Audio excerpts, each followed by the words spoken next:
What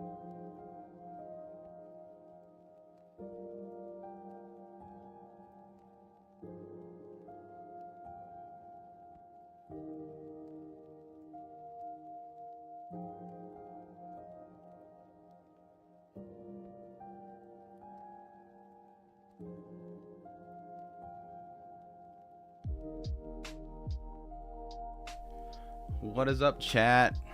What is up, everybody? How's it going? Gosh, everything's not set up.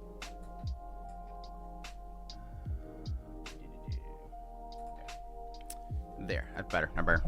Sorry it took me so long. I was trying to set up Twitch. I got the upgraded Twitch program, so I'm like, okay, I'll go ahead and try to see if I can do like higher bitrate, or won't complain at me, and I have to do some crazy double encoding. And that required me to kick off my multi-streaming, which I don't know at the moment that I really care about, because it's turning into more hassle than worth. Because I mean, I get like maybe one person over there, and that's cool and everything, and I'm sorry to them, but it's like it's just spam. Like their bot problem's horrible over there. Like I'm just like a little small streamer over there with one person, and I have a bunch of stupid spam on there. It's just dumb. It's dumb. What's up, Sergio Donna? How's it going? Notifications work. Yay. Probably because I haven't posted like 3 freaking videos in a day like I've been over the weekend. What's up with the fan art? I'm here to correct all of your... well, I know one's going to be like a positive for you. At least I'll do one good thing for you. And then it'll like offset all the bad things I've done. What's up, Heavenly? I got a massive spoiler about Mushoku Tensei. Keep it to yourself. Keep it to yourself. I forgot to post on Twitter. Hold on a second. I gotta post on Twitter. Oh, my feed's got lewds on it. You guys can't see that. It's not on my screen, is it? Okay, good. I won't get canceled. My X feed is not safe for work. My Twitch feed, or my X feed is not safe for work. Where's my last live stream so I can just copy it? It wasn't that long ago. There it is. I just copy this. It's easy. Copy, post, paste. I delete this. I need a link. Copy, and then go back over here. Pasties. Best girl of summer. Fight me. That's clickbait.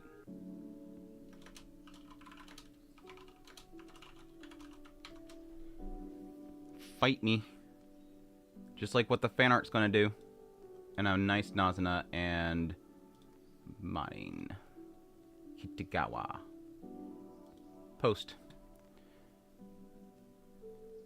Let's see. There. And I gotta do this. Reply. Stram Watchers. It begins. Anyways, chat. What's up, chat?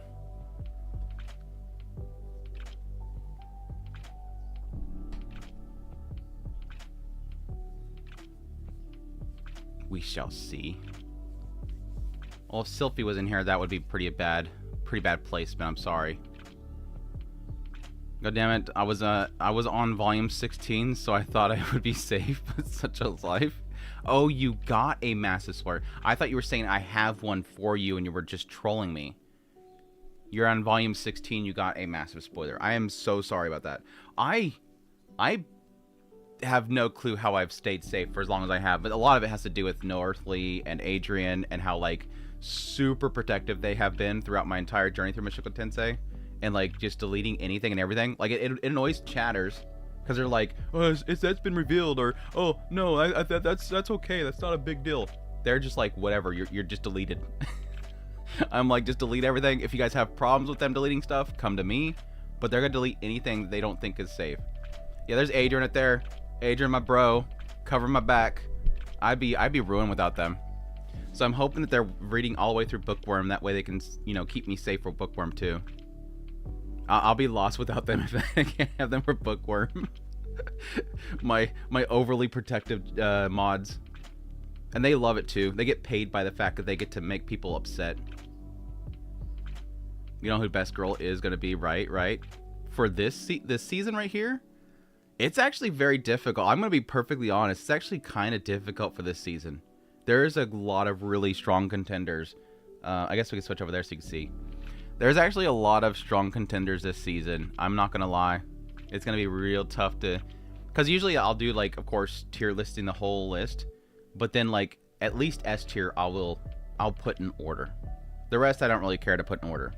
That's going to be difficult. That's going to be very difficult.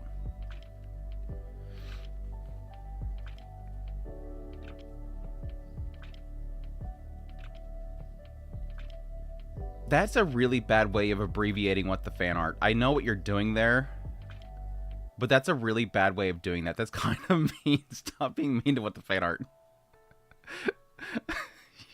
Call me W. And you, okay, I missed where they legit opened themselves up for it. That's just wrong. That is wrong.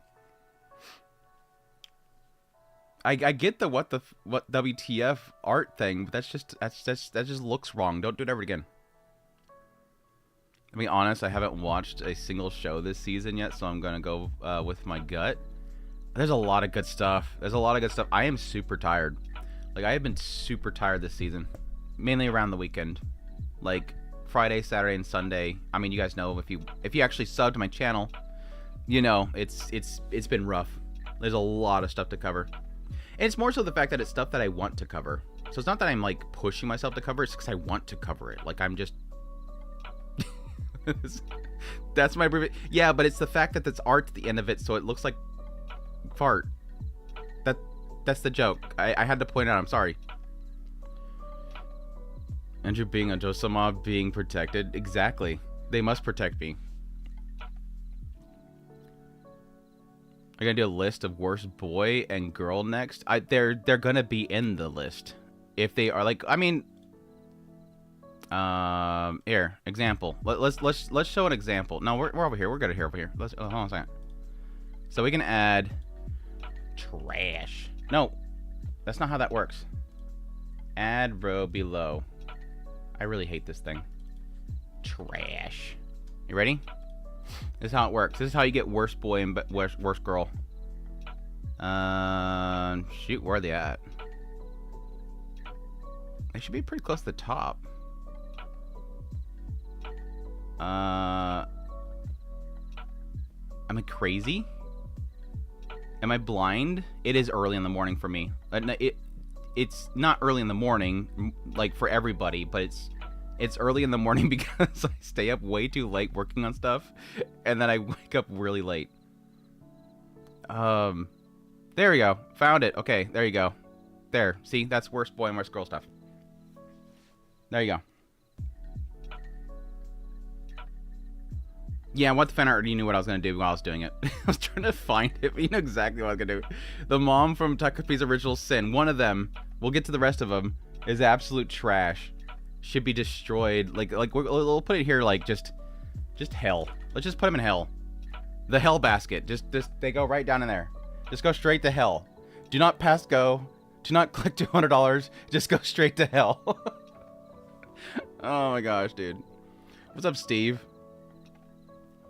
The girls from City are the best. Dude, I love the girls from City, dude. Like, the three roommates, the two, like, classmates that are, like, super friends. They're just a lot of fun. There's a lot of really good characters in City already. And it's crazy because of how many characters are there. I won't say the show's, like, overall been, like, excellent, because I've watched, like, what, 4 or 5 episodes now? I can't say that, like, all of it's hitting. And again, I think I, like, have rose-tinted glasses for the original Nisha Show series. But it's still got some good characters. I like the Sleepy Girl, too. She reminds me of Roxy. The little Roxy-eyed girl that walks around. I don't want to spoil things for Takopi. I mean, I'm going to talk about it. I have to talk about it a little bit, but I don't want to spoil, like, major plot points. I need to do a whole video. And I haven't done a video for Takopi Original Sin for the review yet, because I don't know how much... I don't know if I want... I feel like I want to just go straight spoilers. but not like major spoilers, but I do want to go into spoilers because I don't think I can emphasize how much that show is incredible without talking about things. Anyways, I think we're ready, right? Should we get started? Should we get started? Yeah, we got good start. Good start. Man see Roxy, man be happy. I mean, that's like Shiroha. Like, this is like literally Roxy right here. Little Konami Kohara voice. She's like my little Roxy character in that show. But anyways, for those who don't know how the tier list usually works, it's based on the season itself. So when I put a character in S tier, this means it's an S tier character over all of history of, you know, anime. It's just S tier for the season. And what else did I usually talk about? We'll go through each of them, talk about the characters, put them in a placement. People will yell at me. I will probably make a lot of people mad because their best favorite girl and best boy is not going to be my best. Because again, we do have a best boy list too. We'll go over. They're kind of important. There's some good characters in here. Typically, a lot of male characters in anime aren't that great. Let's be perfectly honest. Let's be perfectly honest. There's a lot of boys in anime that just aren't really well wrote, but they're there. I mean, Okuron's gonna be up there. Come on, we have Okuron this season. But yeah, let's get started. Who's that? Shizuka's mom? That's Marina's mom. Shizuka's mom's down there though. She's right there. Patriot, yeah, Patriot's gonna be up there. Patriot's gonna be up there. Gigi and D, jeez, what did Gigi do to you? Unless it's manga stuff later on, what did Gigi do to you? Anyways, yeah, we'll start off with Dandadan characters. We have the Keto grandma here. She reminds me so much of Kung Fu Hustle that I like her, but I honestly have no attachment to her. But she's the crazy like chubby grandma that just like starts kicking butt when you don't even realize it. I'm gonna put her in B just because she reminds me of Kung Fu Hustle. I haven't watched season 2, but I still don't like Gigi. Oh, because of his personality. That's the great thing, because it's actually explained. Like, there's a reason for him being the way he is. And that's always kind of one of those gut punch moments. She's the landlady. Yes, she is. I mean, she literally is. In both cases, she's a kung fu landlady. Yeah, Jennifer Lopez Anaconda, like out of nowhere. I still don't know what that reference. I mean, I know what the reference is. I just don't know what the hell. Why? It's just a why moment. Anyways, I think you can spoil until episode 5 without 5 of Takopi. Without like, yeah, if I like up to episode 4, I think it's okay, but there's some stuff before then that are kind of like I like people to experience that for the first time. Ayase is obviously S tier. I love her death. I think she's great. I think she's fantastic. She's a gyaru-ish gyaru-ish girl. I mean, it's all up right there. That just has like she's a sweetheart. She's an absolute sweetheart. I like her. I like her a lot. And she's grown a lot too. And she kicks a bunch of butt. Like, this girl just kicks a bunch of butt. I really love her. The grandma, I'm not as big as a fan as some people I know, like Webby. Webby's like a super Thirst fan. I do like her a lot though. Like, she's in the A territory for me. I really like her. Whenever she's on the screen, she's a lot of fun. I need more of her though. I need more of her. Seiko's that not last episode, but the previous episode when she showed up, I was like, all right, here we go. I'm gonna get my fight between her and the Keto grandma. But nope, they didn't do it. They totally robbed me of my chance of having the two of these two fight, because I wanted to see the two of these two fight. It's fine though. It's fine though. Just say you're gonna talk about Takopi, so I made this stream for 5 minutes. All right. Best grandma ever. She is hot though. She is hot though. Put Takopi, Azumo's brother, in S tier. It would probably end up there. I wouldn't doubt that. Turbo Granny, I really like Turbo Granny. She's probably right next to Seiko. Probably a little above Seiko. I love Turbo Granny. Turbo Granny is like tsundere, like massive tsundere. Like, she doesn't want to admit that she likes people or wants to protect people. She just acts like she's always grumpy. She is legit like an old grumpy grandma. And she's the grumpy grandma that, like, she'll tell you to get out of the house. What the hell are you doing here? I want to watch my Jeopardy. What are you doing here? Keep bugging me. And then she'll go in the kitchen. She'll grab like this pie that she makes. She'll come in there and she'll give you the pie. She's that kind of grandma. She's totally tsundere. Karuko. Top. No hesitation. Top. Absolute top. I absolutely love her to death. She's so freaking cute. She's so damn cute. She's so damn nice. She's perfect. Like, she's super smart. She's super caring. Like, she's the type of girl that I'm waiting for something to happen where it proves that she has a massive flaw. Like, she got the floof too. She got the floof going too. Like, she's the type of girl that when you see her, she's like, she's got to be crazy. She has to be crazy. Like, at some point, we're going to find out that she sacrifices puppies or something. She's got to have some massive flaw that she's not revealing yet. She used to be a bully. Something. She's got to have something that makes her a bad person because she's too perfect. She got the looks. She got the size. I like that short girl. I like that short girl. She's super short. She got the floof. She's super nice. Again, super smart. Works hard. She's not like naturally smart. She just works really hard. I love her. She's definitely top in my season right now. Like, if it weren't for her and Rentaro, which I still get a massive kick out of the fact that his name is Rentaro, and she has the whole phone thing that makes her look like Shizuka. She's literally Shizuka from 100 Girlfriends. What was I saying?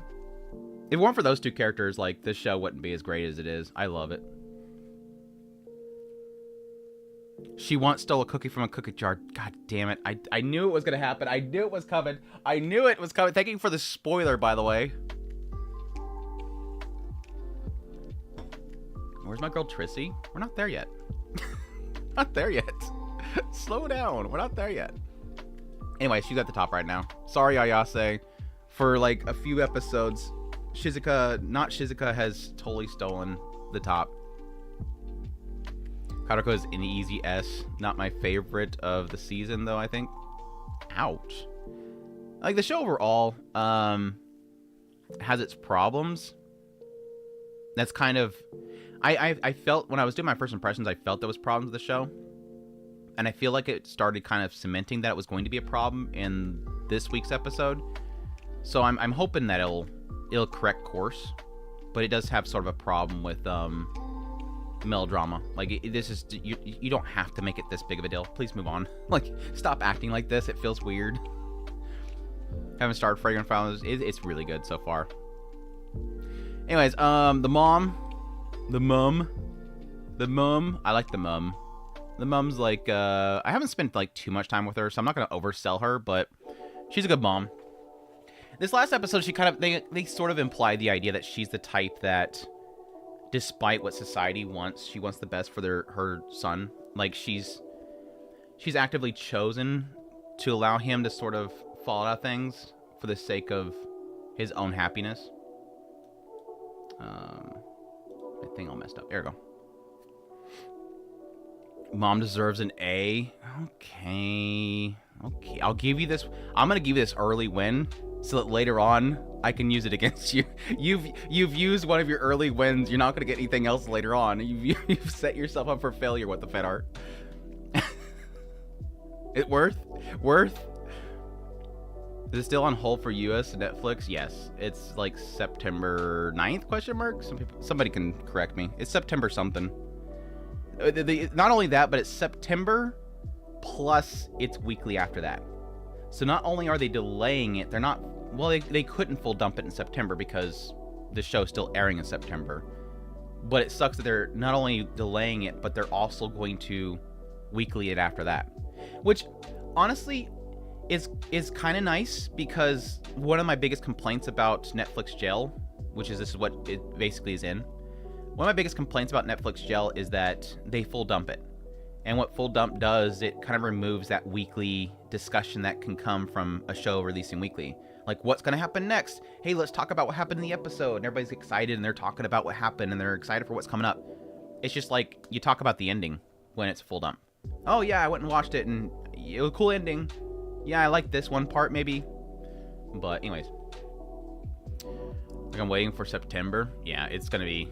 I'm happy for people to be able to watch it, because it deserves a lot of attention that, unfortunately, it's not getting. September 7th.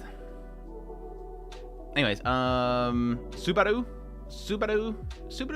good. I liked her, like, brief moment she was on screen. I think she left a lot of impact for what little they had her on the screen for.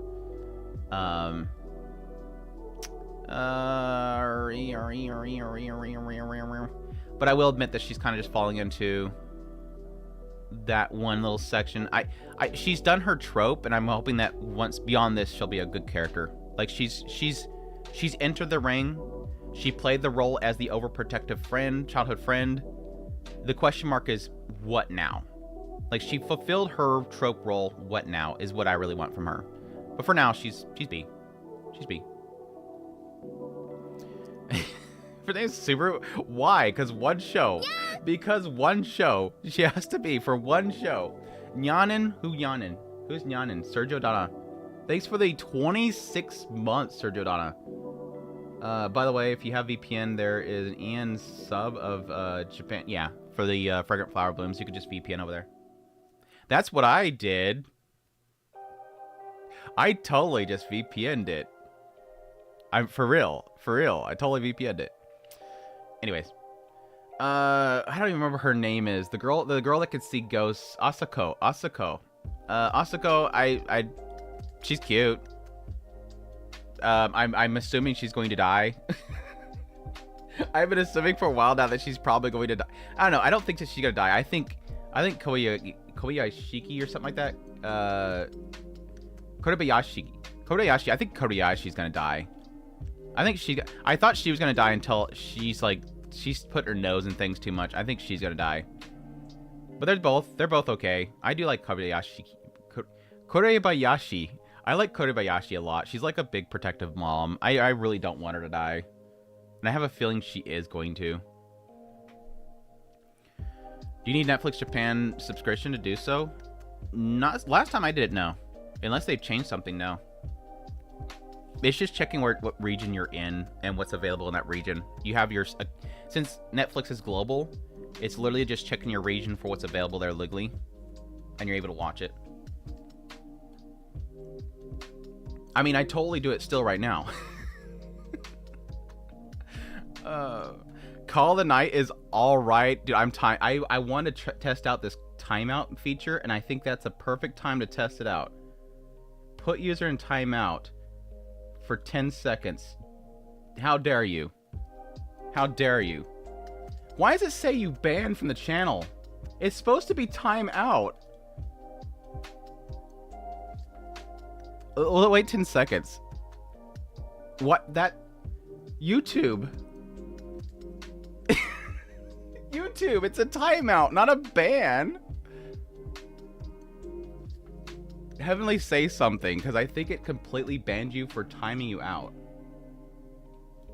Okay, I'm not messing with these features again. At least I've discovered that that's how it works. Because I was telling the mods, cool, look, they added a timeout feature. And apparently it just bans you. Well, okay, you're here, okay. Okay, is your stuff still deleted? But it still deletes your messages. Is it showing deleted for everybody else? I mean, you can still view the messages. It was all part of the plan. I was testing things. Hey, Heavenly, thanks for letting me test it on you. You don't see them. Okay, so... good to know, thanks YouTube, that if you time somebody out, it deletes all their messages. I mean, I get why. I don't even think it lets you choose. Sorry, Heavily, I'm going to test it on you again.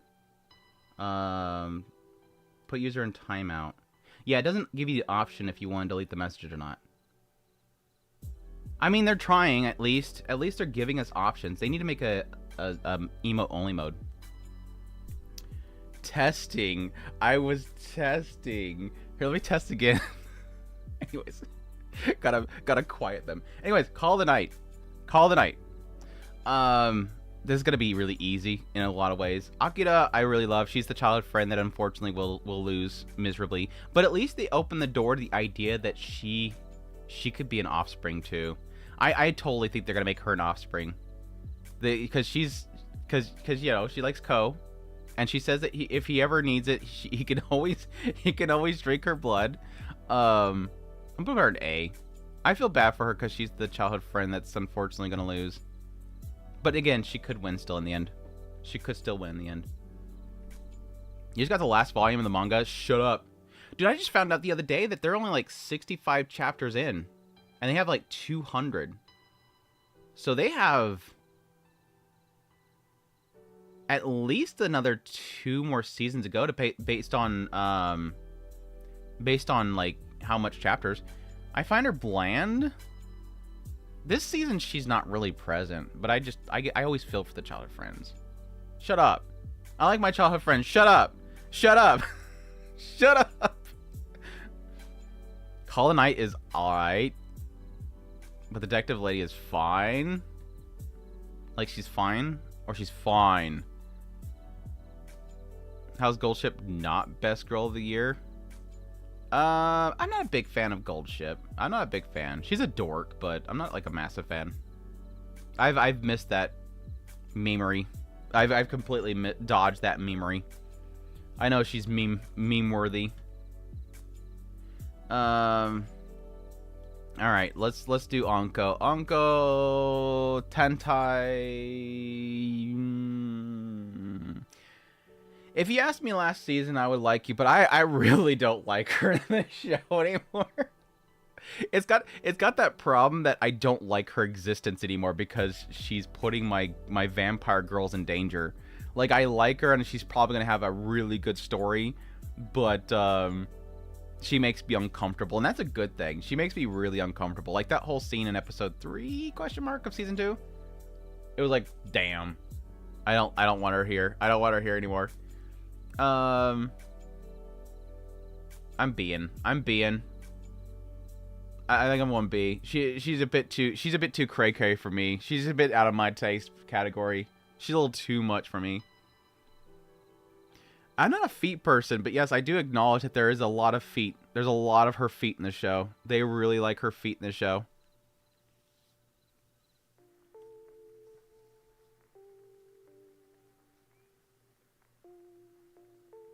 You try to get addicted to gambling. Haru and Nazuna may as well both be S, pretty much same quality. Well, there's no. like I get there was a confusion there for the longest time, but it's like they're legit not the same. They're completely different characters. Like they did a really good job of kind of distinguishing the two of them. They're very different.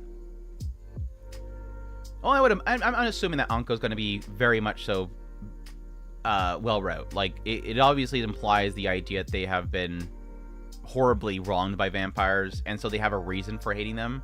I mean, it's the whole idea they bring misfortune and stuff like that. It's obvious that she was horribly misfortuned by vampires, and once they get into that whole stuff, it's gonna be super interesting. But we'll have to wait to see what that is.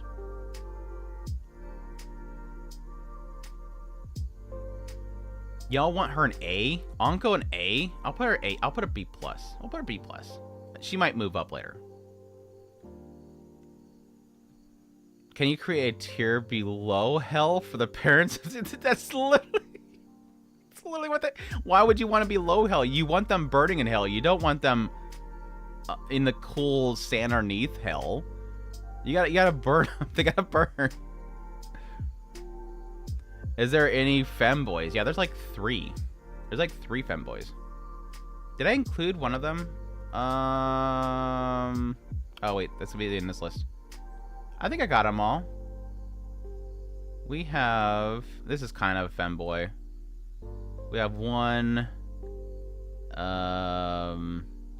2... Oops.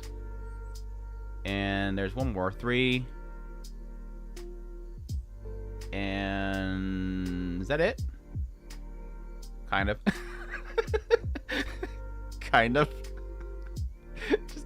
just kind of.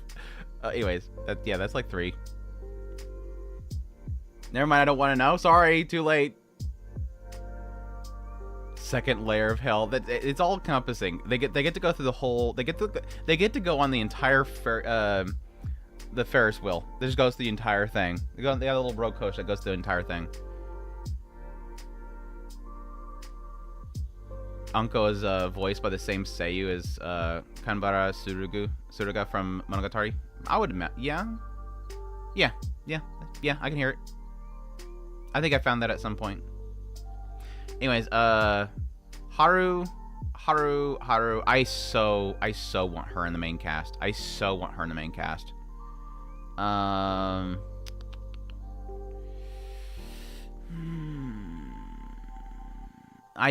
so get why she fell in love with her. I really do get why she fell in love with her. But she's not Nazuna levels yet. She's not anywhere near Nazuna levels yet, but she is an absolute sweetheart. I'm good with A. I totally hang out with this girl. I totally hang out. I would let her. I would definitely let her turn me. That's for damn sure. I would definitely let her turn me. She is one hot mama. I stand with Takopi's parents for real. You gotta be. Is it feeling really lonely over there? Please, Anko, don't hurt Gyaru Vampire. I'm right. I'm still wondering if she hurt Honda. We got 2 more days. And I'll hopefully get an answer. But I wasn't liking what was on that notebook at the end of the last episode. I really want my next episode already. Forgot Shield Hero was. I completely forgot too. I legit put him in the list, and I have not watched the season yet, and I don't even know if I'm going to. Like, I have zero desire to watch that show, unfortunately.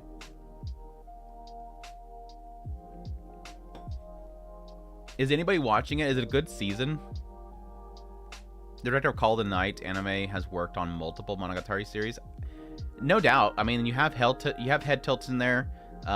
You technically have Zetsuba Sensei references in there, which is technically precursors to Monogatari series, and a lot of what's in Monogatari series was sort of molded from crazy trivia stuff here, people.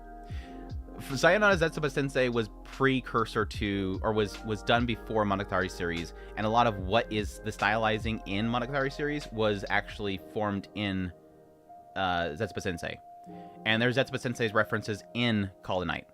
Like in the first question mark episode of season 2, yeah, that moment where suddenly Nazuna is like looking left and right. That's a Zetsuba Sensei reference.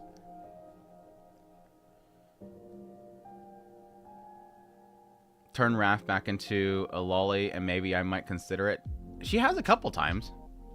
They can't decide what they want to do with her. Either she's gonna be a raccoon, she's gonna be a full-grown woman, or she's gonna be a little lolly. They can't decide. I've been enjoying it. Good. I dropped Shield Hero midway through season 2. Season 2 was rough. Season 2 was really rough. The second core of season 1 was rough for me. It's been great so far. Good. Even though I didn't watch the new season, Shield Hero, Raphtalia, best girl. She is still definitely really great. I'm kind of in the area where, like, I think, yeah, for waifu material, definitely Raphtalia is up there. But, like, I'm, like, in this area of, like, I really like Melty. Philo's really strong, too. I'm forgetting her name right now. She's got, like, a seiyuu that I really love, too, doesn't she?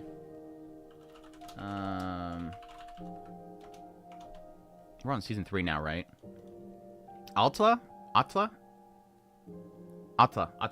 I always forget how her name is spelled. If it's Atla or Alta.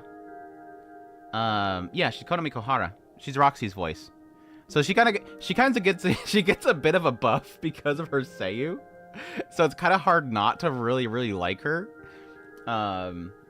She's literally one of the reasons why I want to keep watching this show is because of Roxy character, but yeah, yes, I am stupid enough that seiyus sell a show on me. I am one of those weebs that, like the Japanese otaku, where like a seiyuu can sell a show.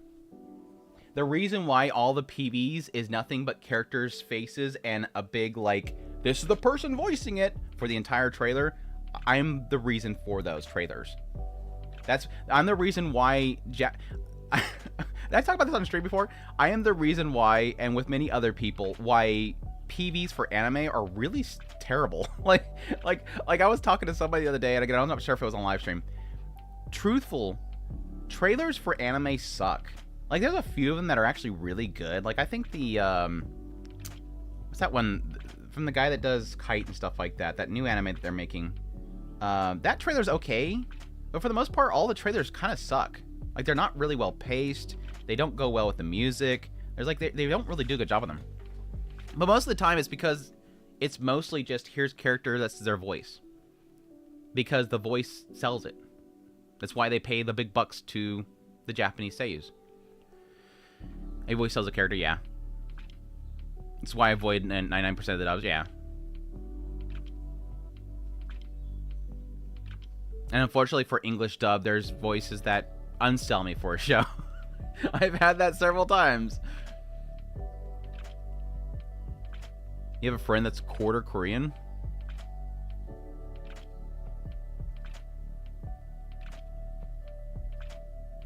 I'm missing the context of that. I'm sorry. I'm missing the context of that. Grats, I guess. Anyways, Cabra, if not for the last episode, I probably would have put her like B or C, like she's hot and everything, but like shrug. But goddamn, this last episode, oh my gosh, well, it's like the last two episodes, especially the last episode though. I absolutely fell in love with her character. Super interesting character.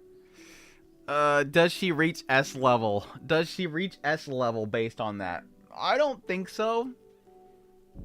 I kind of want... We'll put her up there for now. We'll put her in tentatively S minus. She wants to be. She wants to be S tier. And she might be S tier. Everyone wants the child to surpass them, so... It's right that Nazuna is an A tier above her mom. Okay, that makes sense. I got you that. I don't care necessarily about VA, but when recognize them, it's something pleasing. For me, as time went on, it became more and more that I can't avoid that. Like, it just, the moment somebody comes on the screen, it's like, oh, I know what that is. Like I was talking about earlier with Shiroha. When she like, I don't know, it was probably before then, but like especially when she's like Doskoi, I'm like, oh my god, it's totally Roxy. I heard that Doskoi, I'm like, it's totally Roxy. Oh my gosh. What we got? RFX sent 20 Otaku Spirit gifted memberships. Thank you so much, RFX. Thank you for the support, man. I appreciate it. Hope you're doing well, man. You got people dodging in the chat. Yeah, there's gonna be 20 nyas coming. The system will nyan for 20 times, and we will allow it. Every person that's gonna get a membership is gonna get a nyan. I always forget that it does that, and it's kind of funny. I did like the red girl from Nagatoro. The redhead girl from Nagatoro. Was she the one with the cat mouth thing going on? I think she was the one with the cat mouth thing, huh? I instantly fall in love with any character that's that has Rem's English VA. That's about it, though.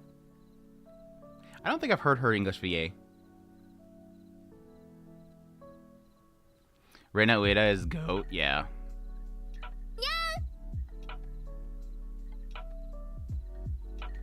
If an evil guy is voiced by Dio, are they really that evil? I have found that a lot of seiyus, especially in Japan, they will stick to an archetype. I mean, that's like Konami Kohara. She makes a joke at the idea that she plays dumb characters, or like, you know, clumsy dumb characters. And it kind of went for a long time there. I think a lot of it was because of Nyan's so distracting. It's hard to talk with the Nyans. I think a lot of that had to do with her role in Kaguya-sama Love is War. Oh my gosh, what's her name? It's Nyan. Nyans. Shika? Shika, right?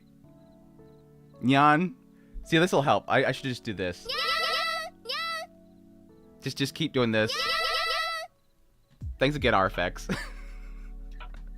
But yeah, I think it was because of that role, and it was that interview that I think for that role that she kind of brought that up. I just played dumb characters. Nyan. Chica, yeah, Chica. Anyways, Kiku. The Kiku, right? Kiku. Kiku is a type of girl that she's hot as hell. And that's just generally how the show goes. They will keep making really hot characters that will forever like grab your attention the moment they're on the screen. But she crazy. She's a bit too much. She's a nyan. She's way too crazy. She cray. I was hoping for a while there that she would be just kind of misunderstood, but no, she's crazy. And I think she's a bit too crazy for my taste. Nyan.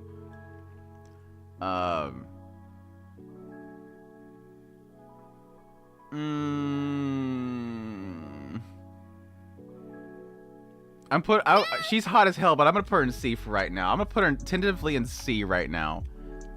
I can't go too far with her just because she's hot. So she's gonna go in C category for now.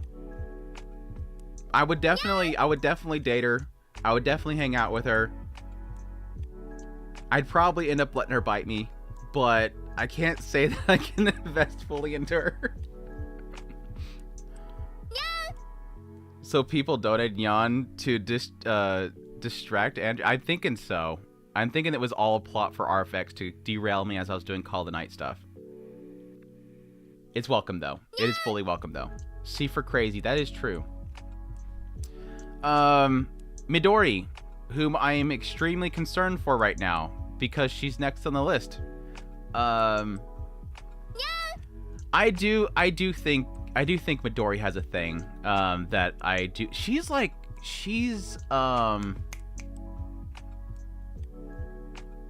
what was her Seiyu? I just had her in my head for a second. She's actually also another one that like I can't help but really like her because of her Seiyu. I'm gonna kick myself the moment I see who it is. Damn, where's she's at in here? Where's she at in the list? Where's she at in the list? There she is. Nami Ozara. That's right, Tamamo Cross. She's Tamamo Cross and the girl from Sugimomo. Yeah, Uzaki. She's Uzaki as well. Tamamo Cross. Isn't she also Sugimomo? Yeah, she's Sugimomo. Damn, we still getting Nyans? Is it not done? Oh, what the fan art? I'm like, haven't we not had 20 yet? Why are we still nyawing? It's freaking What the Fan Art. Thanks, What the Fan Art, for the 5 gifted memberships. Thank you. I was like, why is it still going off? Oh my gosh, you guys are wrong. And now it's gonna turn into a thing where everybody wants to distract me with the nyas. I will allow it. It will be allowed. Yeah, Princess called it out already. It was Zaki-chan, yeah. Yeah, I really like her as well, but she's like in a high B area right here for now. I hopefully when we get into her backstory stuff, it's gonna be really super good. The whole maid segment in the first season was pretty solid, but she wasn't really the focus most of the time. It was really getting into what they do at the place, but that was about it. Gotta go make sure to put Ruri from Ruri Rocks at S tier. Thanks for the stream. Alright, take care, Dalahan. Thanks for dropping by. I'm surprised anyone else has seen Sugimomo. Dude, Sugimomo was so good. The first season was really good.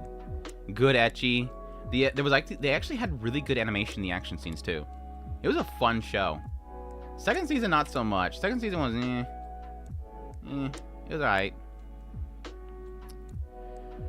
What's up, Kotaro? Hope you're doing well.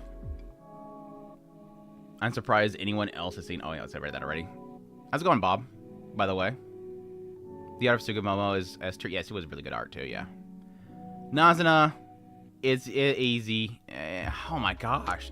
She gotta be top. I'm sorry. She gotta. I'm sorry. No, it's gonna be top. I debated for a brief moment there of like, can she take out Shizuka from 100 Girlfriends in Another World? I don't think so. Nazuna's gotta be at the top. I love Nazuna. She's a dork. I just love when she gets all blushy over romance talk, even though she got like a massive potty mouth. She's a lot of fun. I love her death. She's super cute. It was so funny. I think it was a comment or something. I think maybe it was Discord. Somebody said that she sounds like a 50-year-old smoker or something like that, and I'm like, you've never heard a woman that smoked a lot, because this is not a voice of somebody that smoked a lot. I get what they're saying there. It's definitely like the whole, the gruff voice kind of thing going on, but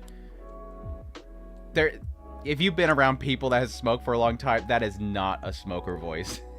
Because there's like an unhealthy rasp to a smoker's voice. Like it sounds like you could hear their throat struggling. But I get it. And I think that's kind of what they were going for, in a sense. It's a very smoker-heavy show, let's be honest. Culinite is...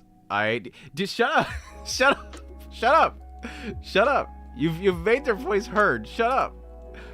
You will get timed out again, and all of your messages deleted. All our Italians, right? Anyways, yeah, Nazuna's great. I love her design. And again, she's a dork. I like the dorkiness of her. She got a great dorkiness to her. Plus, she protect. Plus, Nazuna protect. I don't really care about Nico, whatever her name is. She's just there. I kind of want to get into her episode and really get into who she is, but we got like 5 people to go through before we get to her, probably. I don't know, we might do her after Midori. We could possibly do her after Midori. I can see her being, if anybody dies in that show, I can see her being the one. Even though I feel like they're teasing that Honda died, I think that she might actually be the one that dies out of the group.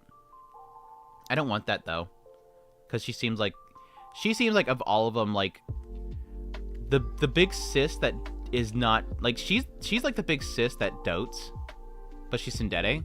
She's like the big sis that like isn't there doting, but she takes care of things. For me, Nazuna and Momo are top 5 or top S tier. Seti's like super Gyaru hot. Like she got the design going. She got the vampire Gyaru thing going. I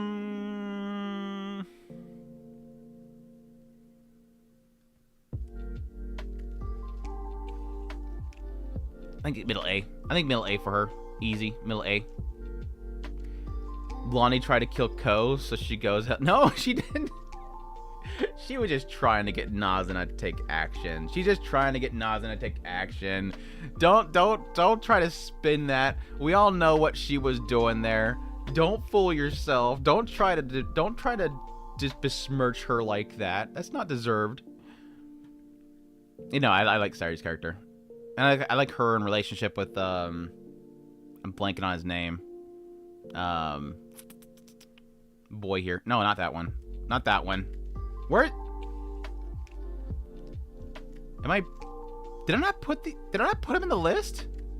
I forgot. I missed somebody. I always miss somebody. Her boy. SSS. I don't have an SSS tier. For Sakamoto-Day's characters, I'm not like really invested, so I don't really have much opinion. It's now Toyama, so I really like her. I would totally give up any job in order to work at a convenience store with now Toyama, so that works. Lou's okay, whatever her name is. The crazy chain girl, I don't know, but she's super hot. We'll see if I ever watch the show again.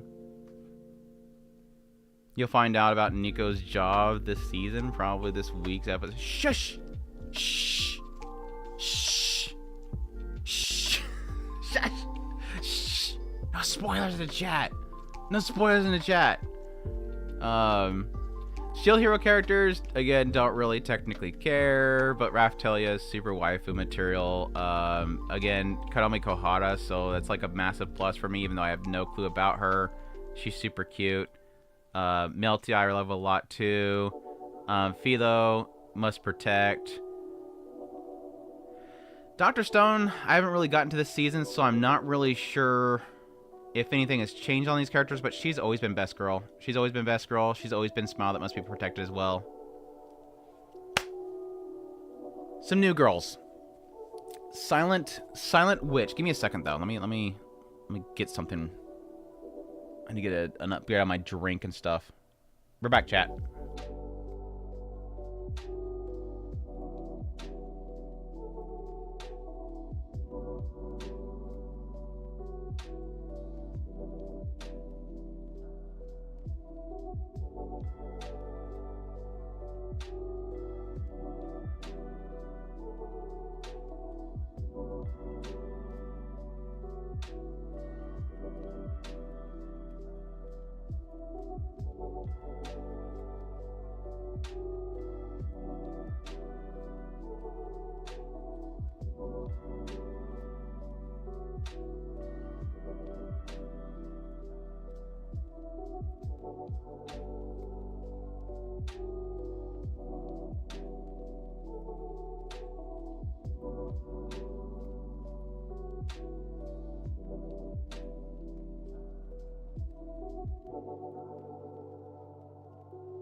Alright, chat.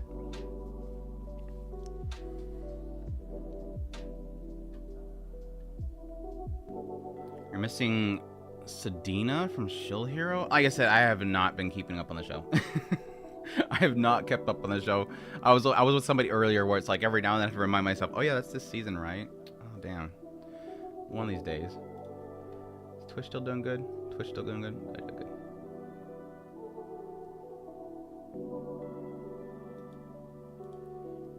Is Twitch even giving higher quality? It's not. Is that just because it's in the dashboard? Hold on, chat. Let me check this real quick. I'm supposed to have like higher like resolution and bitrate. Q Spirit. Don't play the audio. No, it's sticking at 720. Twitch, why do you hate me so much? Twitch, why do you suck so bad? Like, I'm supposed to have like 1440p and like, I think they said like 15,000 kilobits, since like I'm still at 720p capped, and I don't even know, it's still yelling at me that's unstable even though I'm not sending it that much bitrate.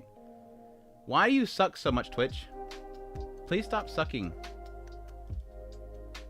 Anyways, sorry. That's why I hate the platform. The only reason I like Twitch, and I would love to stream there all the time, but all my community's on YouTube, is the fact that you don't have your channel deleted if a song plays in the background. Money. Yeah, exactly. Gosh damn, I forget her name. She barely is in the show, and it sucks because she's super cute. Lana no, this is Bridget. This is the student council girl. I have no clue about her. She looks gorgeous, but I haven't really learned anything about her, so I'll play her and see. The new waifu, Casey, I really like her already. She needs to be in the show more, but unfortunately I feel like they're going to treat her like Lana here soon, where she disappears and never shows up until she goes to the club.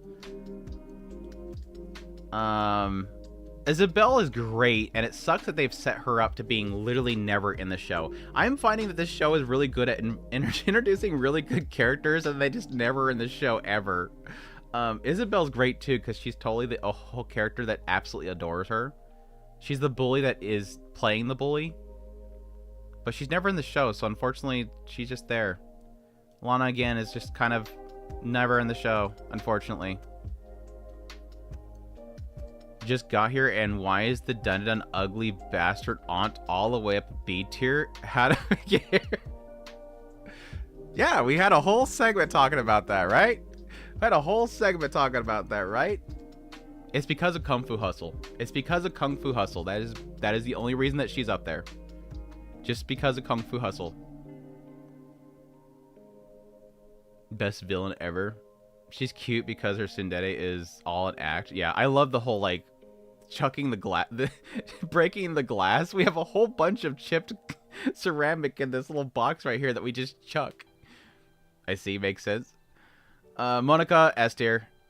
Oh, god dang. There's a good struggle.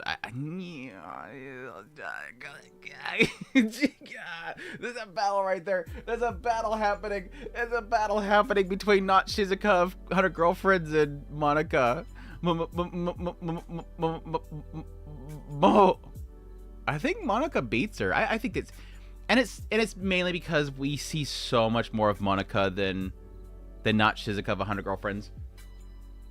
I think she just tops her out. And yeah, I think the reason why is because both of them sort of have that same element that they're both super cute. Obviously Monica is much more timid and just basically a Bocchi character, but she's just always in the show because she's the main character. And unfortunately with Shizuka, I don't get to spend too much time with her because she's a side character. Not a side character, but she's the main focus is the guy, unfortunately. Unfortunately, the focus is the guy. The guy who just overreacts about every damn thing. It's tough. It was a fierce battle. It is a fierce battle that will continue on through the season. That's for damn sure. What was her name? Lynn or something like that? Yeah, Rin. Rin, she's great. Again, another character that I would love to see more of. I just love her, and her chemistry with Luis is really what it is. Like, her and Luis is a character themselves. Like, their chemistry is a character in the show. But I like her. She's snotty. She's snotty. That's it. Is that all the characters from... Yeah, that's all of them. That's all of them. I think the only other one is, like the crazy chick that was trying to help Aaron, or whatever his name is. Rent-a-girlfriend characters. My stance on rent-a-girlfriend characters has not changed. I really don't have like too much to say about them.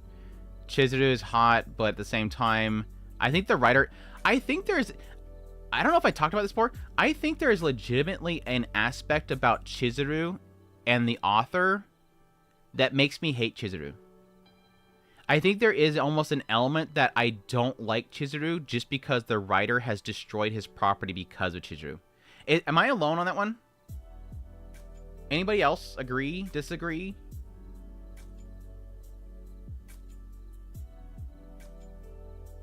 Rin, the egoistic Strick? What? Who? What? What? From Rag, I would only play Shy Girl and Streamer Girl and S. Shy Girl and Streamer Girl. Exactly. Yes. These two right here. These are the two that needs to stay away from this dude. I agree so much with that sentiment. Are you watching the new season? I told you I have it like queued, but no, I'm not watching it. He said now that Chizuru is based on his wife from what I heard. I've heard several things. I don't even know if I want to believe half the things that I've heard about him. Because there's a lot of BS that kind of is stemmed from the stupid manga. I couldn't even make sense of that statement. Not gonna lie. So, for those who don't know, Rent a Girlfriend is about a guy who rents a girlfriend and falls in love with her and has tons of other girls around him that most of them are Rent a Girlfriends as well. And the joke is that the author is in love with Chizuru, the character they made. And I wouldn't doubt at this point that the author, it's a stupid like joke that people make, but I'm serious of the mind where I think that the author is purposely doing this. But a lot of people believe that the reason why this series has gone along as it has and taken so long to have any sort of relationship build between the main character and Chizuru is because the author loves Chizuru, and so he's basically cucking his own character. I think the author is just genius and is trolling the F out of everybody that's reading this stupid thing. And so, again, that makes me sort of have this mindset that as I'm watching the show, I don't like the character because the author is so in love with the character. It's almost like, I guess an easier way to put it is more like, because the author is literally in a relationship with their character, I don't want to like the character because they're in a relationship. It's kind of like that whole thing.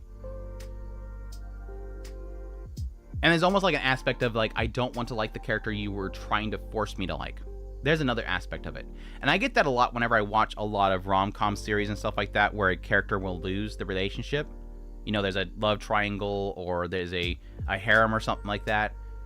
I usually end up liking the character that ends up not being chosen, because there's almost an element where I assume they're not going to get chosen from the very beginning. Good example, slight spoilers here. There's a certain character in Romantic Comedy Snafu that I was pretty sure was going to lose in the end. And there was a brief moment where it felt like the writer was writing them to win, but I didn't want to believe it because I knew in the end they were just going to pull it out their ass and say, nope, that wasn't the winner. It's going to be this character. Which is why I partly hate that show now. And I literally got rid of all my light novels. I usually end up liking the characters that it seems like the writer doesn't want to win.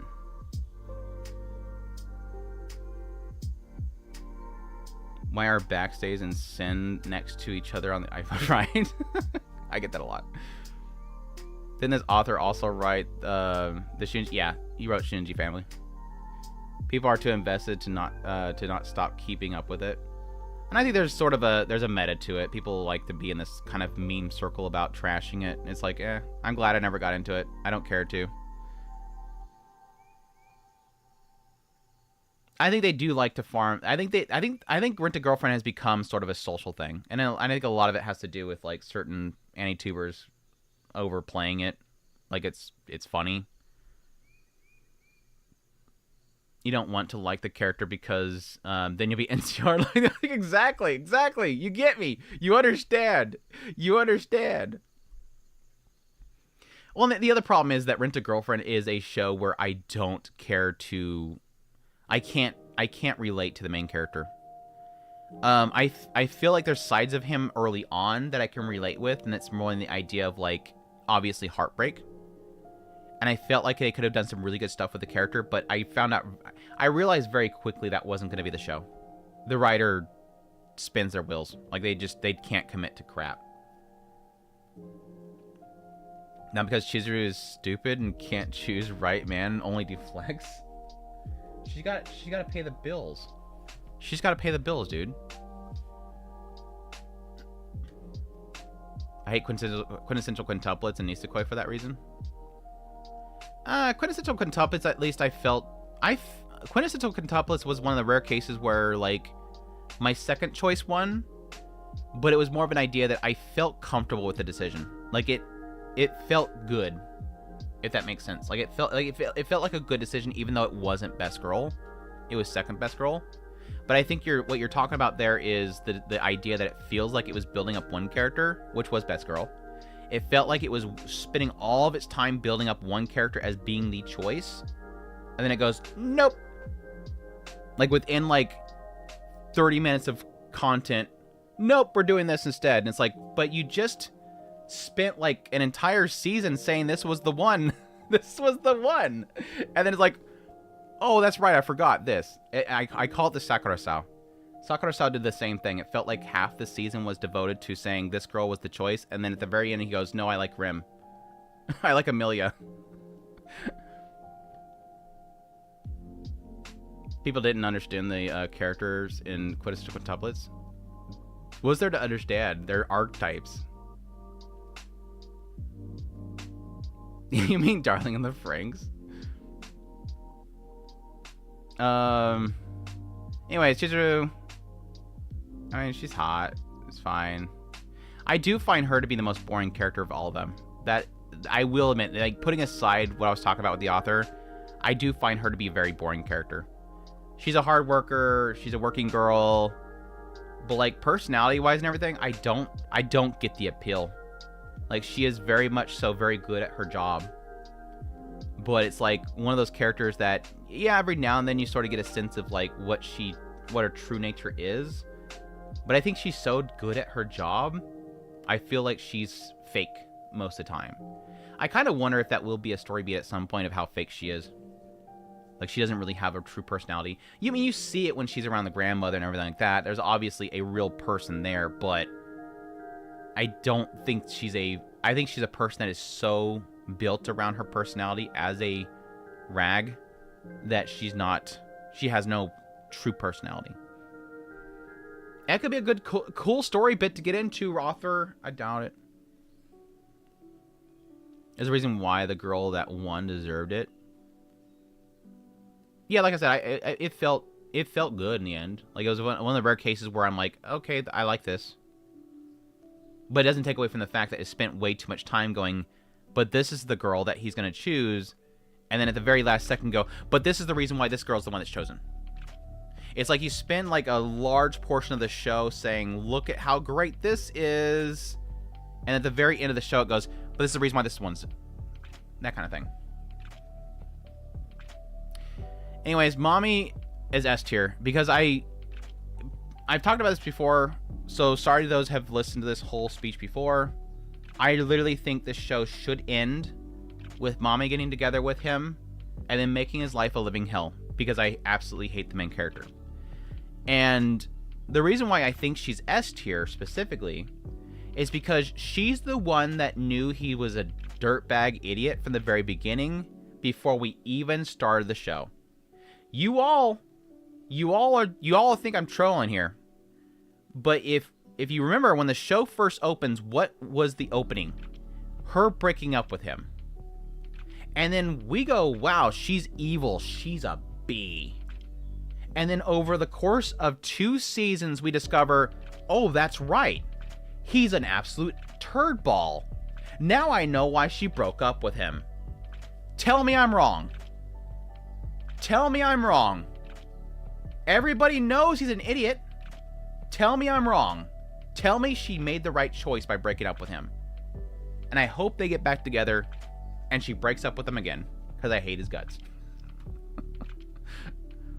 Mommy is nice. Plus she's Aoyuki. Plus it's Aoyuki. And Aoyuki melts my ears. This show has such phenomenal seiyus. That's the other thing that I hate about this show. This show has such good seiyus. Every single one of them. And yeah, now Toyama right here, which makes her S tier. He's a worse MC. He is. I wanted to empathize with him, but at some point I realized you can't empathize with somebody that is wrote in such a way by the author that it doesn't want to move on. It never learns. She was also well, that's the problem with all the girls, dude. That's legit the problem with every one of these girls. Like her. Girl, go away. Please stay away. This is Sumi. Legit, Sumi is the reason why I don't want to watch the show. And granted, part of it is Ruka as well. Ruka hurts as well. Ruka and Sumi are literally like the reason why I don't want to watch the show, because it's painful to watch it because I want to tell them to go away. Like, Sumi and Ruka, if I was in the vicinity, like I was nearby and I was watching what was happening nearby, I would literally confront them and go, girl, you need to stay away from this guy. He is unhealthy for you. I know he makes your heart doki doki, Ruka, but you can find somebody else that will make your heart doki doki. He's going to make it doki doki until it stops doki dokiing. Like he's going to break your heart, and it's gonna I feel like terminal for Ruka. But especially Sumi is like, girl, please. He's a dangerous man. Stay away from him, please. I heard about the spinoff. Yeah. I actually think that Sumi as a spinoff wrote by anybody besides the author would be actually really cute. The idea of having this rental girlfriend that's trying to get more confidence, so she's doing the whole rental service, and again having like these really awkward situations with random people, it would be really good.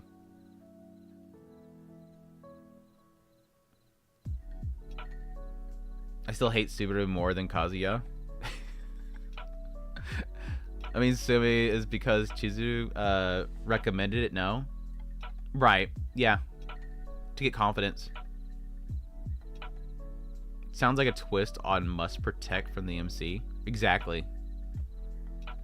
Yes, exactly. Many shows have the girl you must protect, the smile you must protect. This is the one show where it's you want to protect the girls from the horrible main MC. Protect their smiles from him. Literally anybody else in the vicinity besides the main character. Difference between Rudius and Kazuya. Rudius tries, and the author is asking you to put faith in him. Sometimes. To be truthful, there is many times where Refugin writes Rudius to literally tell the people, I am a failure, and I'm probably going to fail again. I might get an Apple tablet. You mean like an iPad? Or is there like a new tablet coming out? Anyways. Minnie's cute. I like her. I don't really have like a massive connection to her, but she's definitely a lot of fun. I'll put her an A. Simi's best girl. Truthfully for mommy, I don't really care. But I do want her to make his life miserable. I'll put her in B. But yeah, Ruka and Sumi are easily best girls. And yes, part of that's their seiyus. I'm sorry. Not sorry. Aoyuki's favorite seiyu. I was first introduced to her by Boogie Pop and others. Oh, that's right. Yeah, that's right. I've been a massive fan of her since. Did we look this up before? I want to say that it was Clementine that was the moment where I'm like, this is something. Like she is something. But I want to say that I've seen her before then.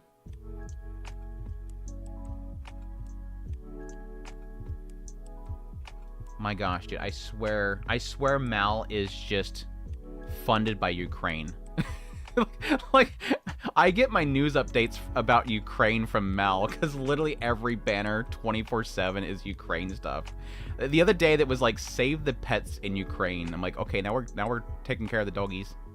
Okay. Anyways, where was like, I want to say it was Clementine when I was like, holy crap, this voice actor, wow. Let me see what my first role that I really remember her from. We're going way back. Let's do this. Let's look up Overlord first. Not the movies, the TV. The TV.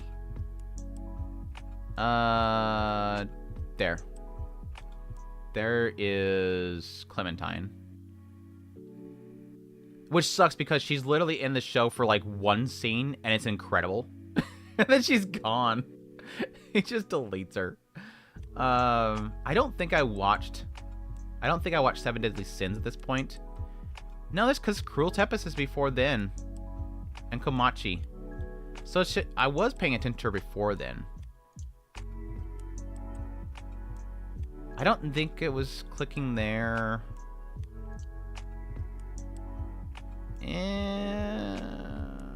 It's gotta be Cruel Tempest. Because I don't think it clicked for me with the Madoka. I wasn't a big fan of Madoka.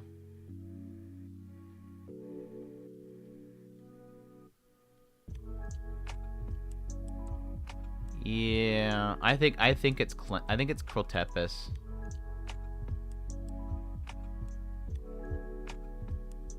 I mean, I've seen a lot of these with her in it, but I didn't really, excuse me, I didn't really connect with her as a seiyu until I think Cruel Tempest. And maybe Komachi.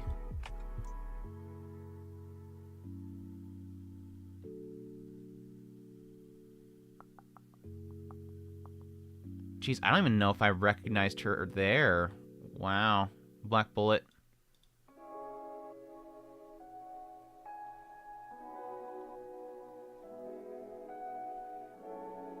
Yeah. It would have to be, like, probably right here. It would probably be right here. 2015 is when I finally really kind of attached her as a Seiyu. Again, like I said, after that, it would be in, like, Clementine. And then...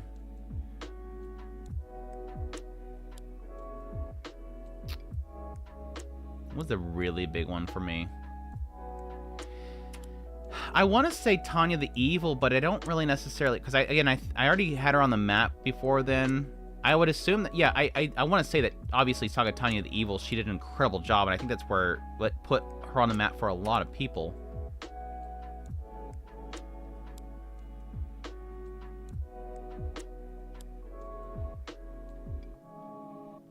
Yeah, I'm just probably Tanya is really the big one. I really love her as Tamaki, obviously.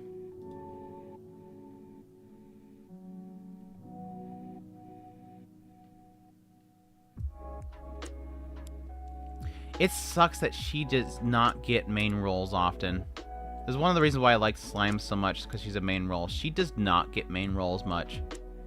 I think Madoka's really her only big main role. Biwa was great too. Very different role for her.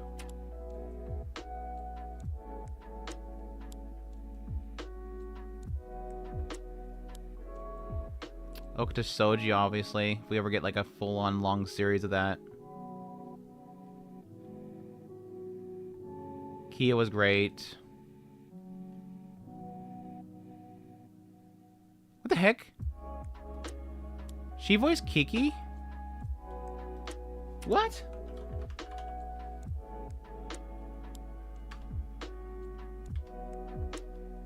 Okay, she didn't voice the original Kiki, right? She didn't voice the original Kiki, right?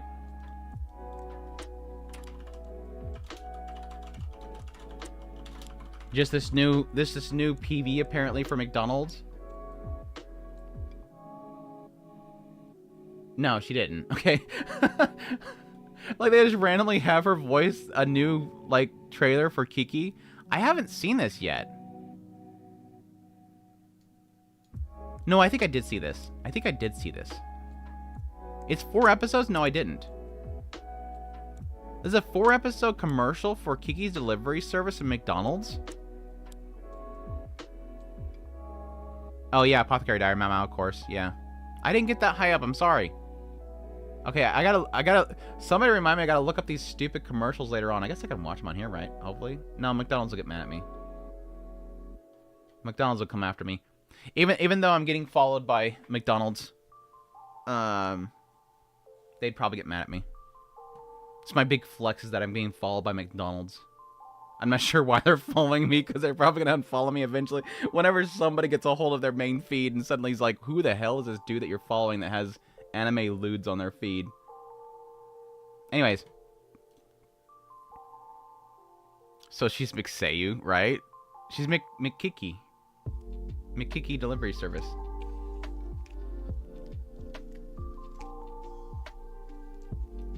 I did not know this was a thing. I would not even know how to find them. If I just search it.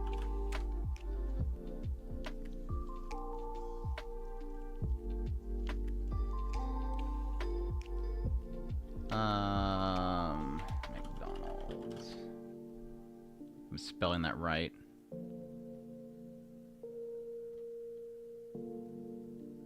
I'm getting commercials, but nothing to do with Kiki's delivery service. Anyways, I'll find that later. That sounds something cool. Anyways, back to the list. Sidetracked by McDonald's Kiki delivery service. The Mohongroa girls. The Mohongroa girls. I don't care. I do like her chemistry with the guy, but I literally don't care about the show. Glasses girl is cute though. They're two characters that I do really like, but I don't really care much for their story or the show itself. Panty and stocking characters. Knee socks, I don't really care. I do like knee socks and scanty, but I just don't really care for them in general. Stocking's obviously best girl. Fight me. I don't think anybody's disagreeing, obviously. Panty is second best girl. She goes up in the A tier. She's a bit too much for me, honestly, but I like more chill stocking. Even though she'd probably like drain me of all money because she just eats sweets all freaking day. She'd be great in tentacle. What are we talking about? Did I miss something? Did I miss something? I was in quarantine when I first saw Boogie Pap and Other, and it was my introduction to Myth and Roid. Nice, nice. I like Boogie Pop a lot.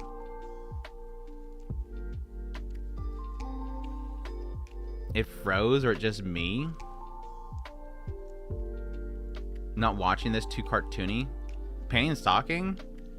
It's like super crude. Like super crude. It's like a very, very adult, like, kind of South Park-ish Powerpuff Girls. But I've always had a problem with panty and stocking where it's like if the joke doesn't work, it keeps like dragging, and the entire episode's ruined by the fact the joke's not funny. Like there was this recent episode where they had this whole like alien shows up and the beam that it uses like turns people into like really old like Hanna-Barbera animation superhero stuff. And after like the first like 2 minutes of it, I'm like, oh god, please stop killing this joke. It's not funny. And it just drags. It just drags. It just drags out so long. Like, I get it already. I get the joke. Miss Call the Night segment, but Sari and Asuna are S tier. Yes. I was talking about Otto from Apocalypse Ringer. Oh, gotcha. Agreed. Anyways. The Yuri Leslie girls. I'm not like too invested in these characters. They're fine. Like this girl's like hot as hell. Like she's probably like the hottest character in the freaking show. But unfortunately she's like just a side character. I'll put her in B. I don't really care much for her at all, really. I think she's hot again, but I really I don't care for her personality. Is it Mai? I don't really care for Mai's character. She's very much so like overbearing Ojo. I have so much troubles, even though I'm super filthy rich type of girl. I don't really care for her. I like whatever her name is, Renako, whatever her name is. I think she's cute. I think she's definitely cute. I'll put her in C. But yeah, she's definitely best girl. She's hot and she'll never get much attention in the show.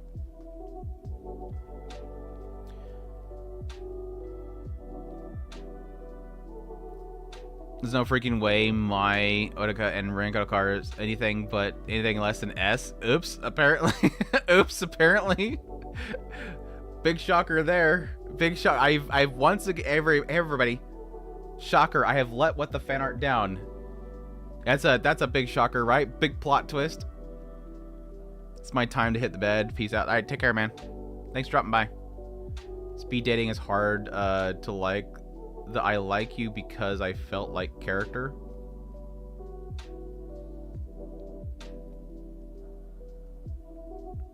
Yeah. It's hard to like because of the idea of speed dating. Yawn? What are we yawning for? Damn, what happened to my feed? Look at my feed right there. What's our fan art for the 14 months? Thanks so much for the What the Fan Art. My and Renako, this is your first big mistake in this ranking. You knew it was gonna happen. You knew it was gonna happen. You knew it was gonna happen. You know what you came here for. Is this not what you came here for? For me to frustrate you? The blonde is trash. Sweet, cute, hot brunette is still S tier. Yeah, like I said, I just don't care for her. Like she's very much so a trope. It's not like a trope, like trope, but like again, similar to what I was talking about earlier with which character I was talking about?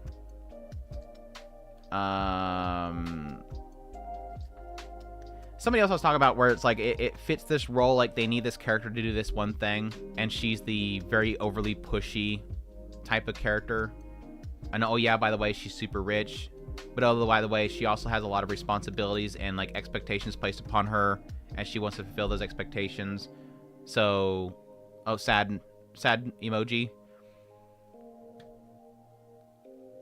But again, she's hot. I 100% agree. She's freaking hot. She's a side character for now. It's a Yuri harem. I'm pretty sure she'll be back. Yeah, the OP kind of indicates they're all gonna fall madly in love with her, but it's blatantly obvious. She and Runako are crushing heavily on each other since the first episode.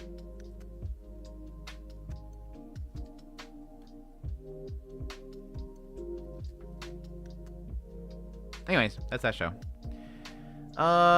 We have the two friends right here.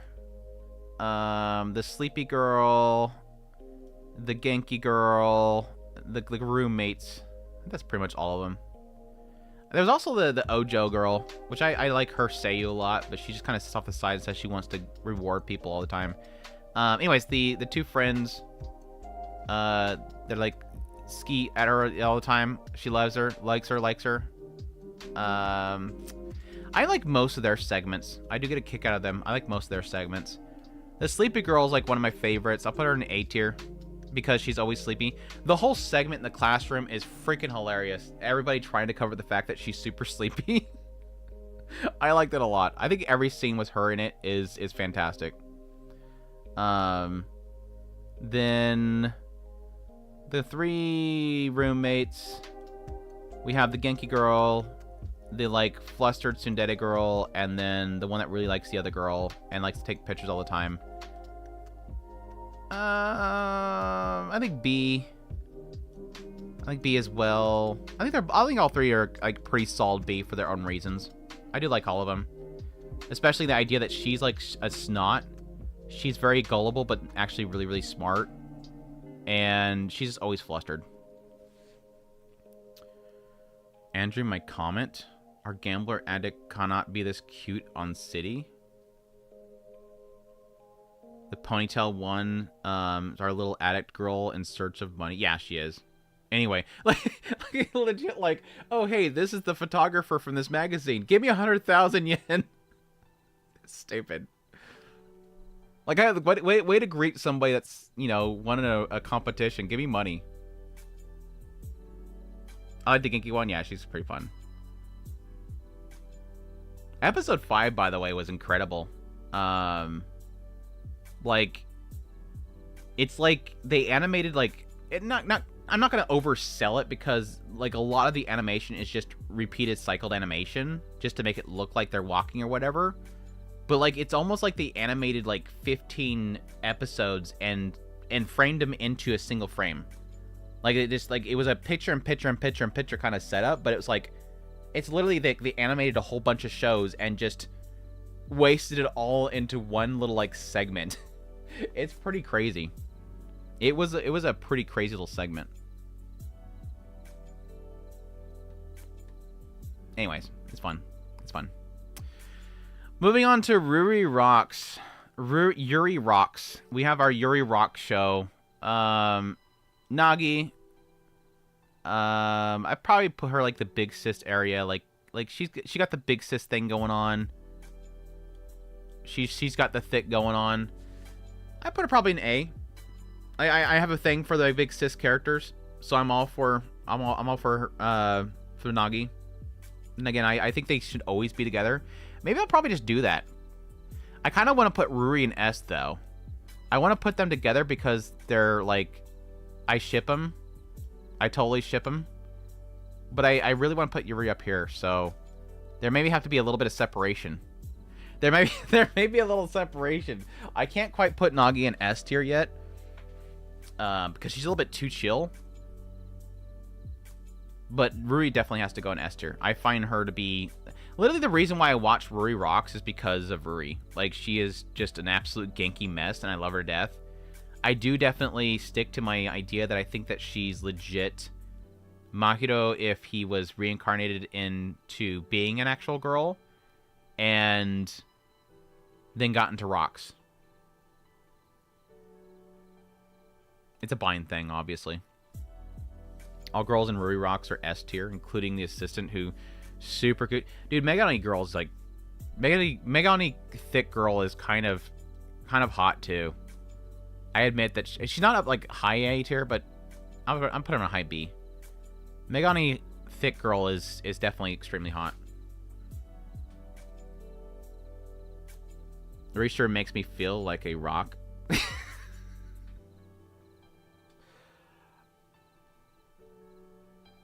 Thank you. Thank you for that. Thank you for that. Some digging happening. Nagi thick, nice. Yeah. We all know Nagi is the true star of Ruri Rocks. No, you're just saying her butt is the star of the show. You just like her butt.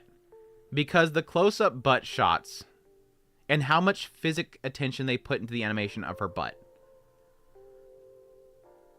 Nagi does feel like a responsible. She does. She has to keep Ruri in check all the damn time. Ruri's like, can't we just do this? No.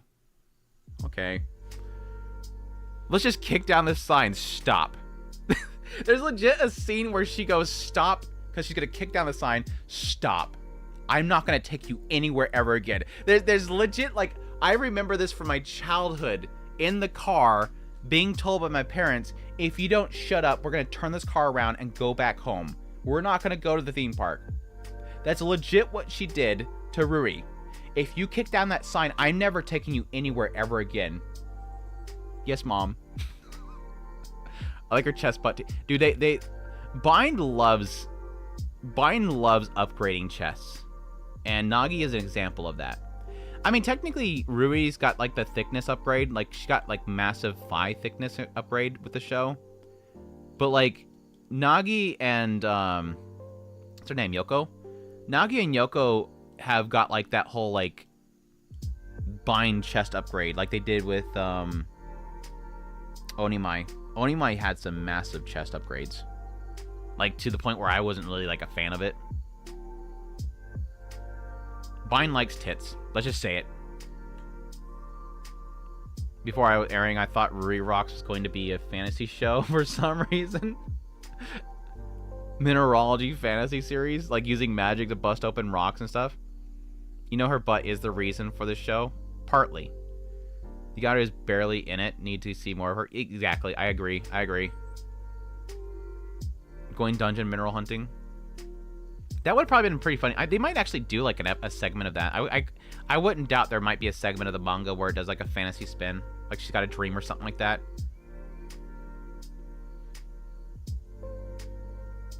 Then check out the manga. I read like the first few chapters to see how much censorship was in it. There's censorship, obviously. I mean, it's not censorship. It's just they chose not to have like a lot of the overly obvious panty shots. But I only read enough to get through like the first 2 episodes.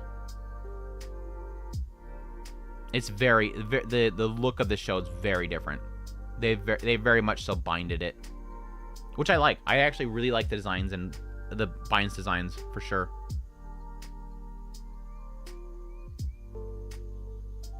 They do. It's great.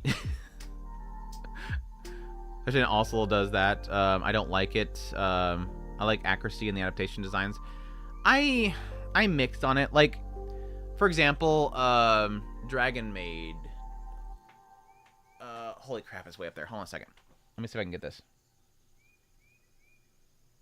Where is that? Hold on, chat.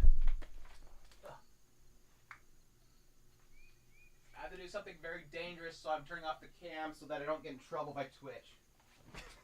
Okay, that wasn't that dangerous. I thought I was going to have to climb onto something here. Twitch will get mad at me for climbing on desks and stuff. This is a good example. I guess it's better with this one. Yeah. This is Dragon Maid. You cannot tell me that these designs... You can't tell me that they didn't do a good job of upgrading that for the show. Like, Dragon Maid anime characters are freaking iconic. Now, some of them didn't change as much. Like, Kana didn't really change that much.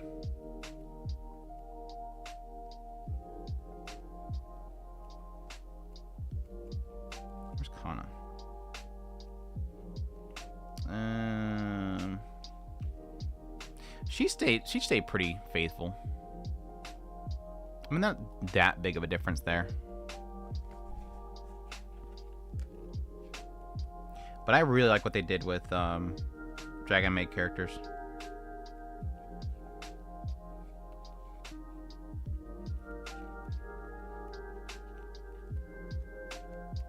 I didn't realize this manga covered that much in the first volume. I guess they did kind of add quite a bit to the show. There's some areas where it's downgraded. There's some areas where it's downgraded. Anyways, back here. I like when they change some stuff. Like I said, Onimai, there was quite a bit of it I wasn't a big fan of.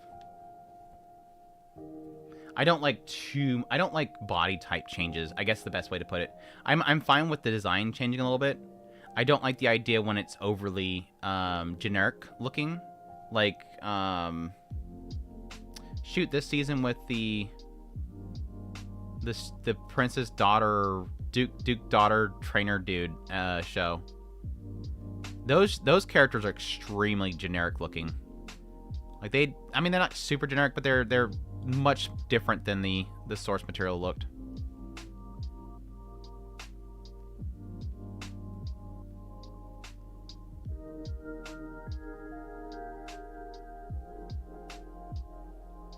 What is summer 2025 best mineral?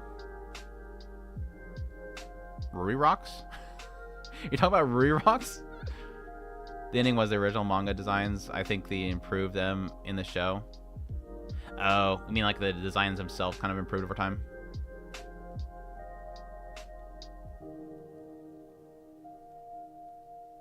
Anyways.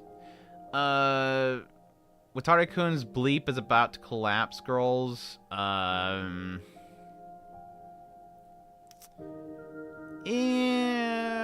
that one's a tough one.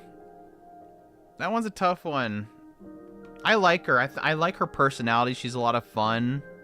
She's definitely a teaser. She's a go-getter type of character. I like her a lot more than the other girl, the Yukari girl. Yukari girl's yawn. Like, yawn, absolute yawn girl right here. Unless they've gotten into her recently with the recent episodes. She just basically friend-zoned the main character, and she's just kind of a super yawn character. She's just popular. She's popular, and oh, woe's me. I'm so popular. People won't leave me alone. Okay. I feel... Bummer. I don't know if I want to put her in A tier. I think A tier's fine. I think A tier's fine. I mean, what guy would not want to be sick and have a girl show up and pull suppositories out of her underwear? She's got a goofy nature to her that I like.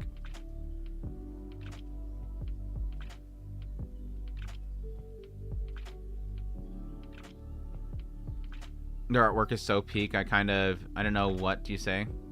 I'm not saying this is bad. I'm just saying I like the KyoAni designs of it. They upgraded a lot. Because I like their designs in Eden Deities. I like Eden Deities as well. And Eden Deities is a change from the original designs as well. I don't like it when already busy characters are turned into cows. Oh, okay, gotcha. Busty characters are turned to cows, like Roxanne or every girl of interspecies reviewers. Okay. Okay, I'm following you. We need another season of Featured in Deities. That ending sucked, dude. That ending sucks.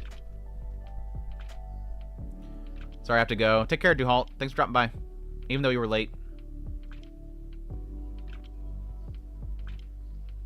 Yeah, good way to put it. I like both of them. Yeah, there's no reason not to like to you know, say one is bad or the other. It's just I like both of them. KyoAni I like more. Okay, best way to put it. This was great for a manga. These designs are great for a manga. For a show, KyoAni is better. I think for a show, KyoAni's art is better.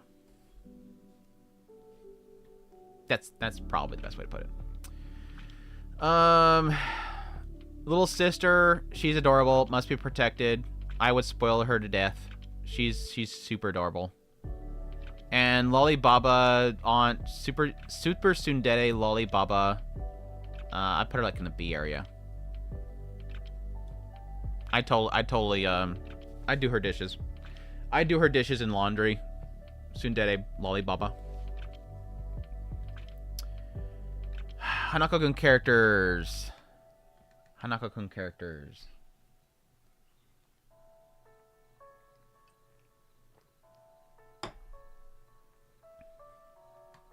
I feel like I'm missing somebody. I guess it's just these main three with this particular core, so that's fine.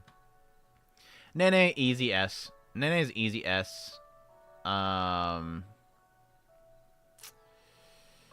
probably put her right there. Yeah, I'll put her right there. right side by side with Nazuna. They have their own reasons. They have their own specialties. Yes, daikon legs. Thick daikon legs, thick ankles. They both have their own reasons. They're gonna be up here in S tier, like side by side. But no, I love Nene. She's an absolute goofball. She's a hopeless romantic, and people tease her for looking as cute as she does, which is annoying. But her personality is great. Her personality is just fantastic. I think her and Hanaku just make a perfect pair. Aoi. If you asked me before last episode, I would have told you, she's alright. Like, she's alright. She's like C or B. She's just cute. Pops up every now and then, says some random thing. But after the last episode, kind of confirmed a lot of suspicions I had that I wasn't sure if they were going to deliver with her character. And she kind of skyrocketed up to like A for me. Like a solid mid A area here. Actually like a Y above a lot of these characters. Maybe high A. A little bit high A. Never mind, we're putting high A. High A right there. I found out the literature channel how Sensor Dragon made anime is from the manga. Now I want to reboot, do the anime right. What? Like content wise? I mean, KyoAni is not like a super ecchi group. Like the Carnival show is probably the most risque they've ever been. Miracle Phantom Worlds is a little bit risque at times, but they're not an ecchi studio.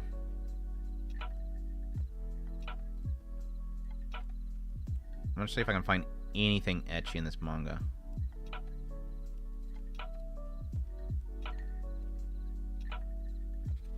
That's like the... Oh, hold on a second. That? One shot? That was in the that was in the anime, wasn't it? Wasn't that seen in the anime?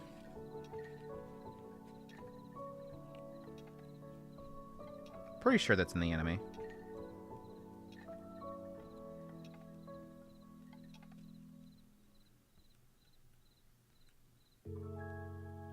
I don't know. I'm at the point now where a lot of people that like yell about censorship, a lot of cases where it's like, I feel like I agree with you, but at the same time, some people are getting a little...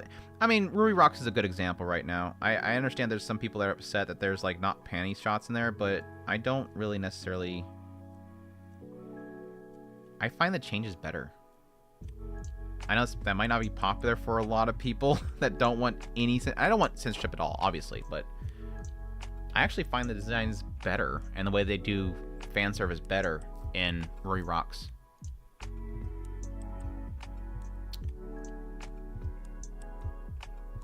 Oh, the latest volume had full... Okay. But... yeah, But did you expect that to be on television? They can't show it. Like, literally, legally, they can't show it on television. I mean, yeah, it sucks that it's not on there, but they can't broadcast it. Like, if they didn't censor it, they would not be able to broadcast it. Like, there's no reason to I know you're joking, but there's no reason to remake the entire series because they legally can't show it on broadcast. Because they remake the show and then they would still, again, have to censor it. I'm all for an OVA or something like that just to show it, but yeah, ain't gonna happen. Anyway, Sumire, I like her. She got a snarky personality. She's a lot of fun. Hopefully get more of her. One Punch Man Season 3 disasters coming. Yeah, cool. They definitely allude one. I mean, Eden Deity is if you don't think that they are not crazy, go read Eden Deities. But again, that's not their works. It's somebody else's, and they're adapting the new manga. But yeah, they're very much like that. Give me 1 second, guys. Give me 1 second.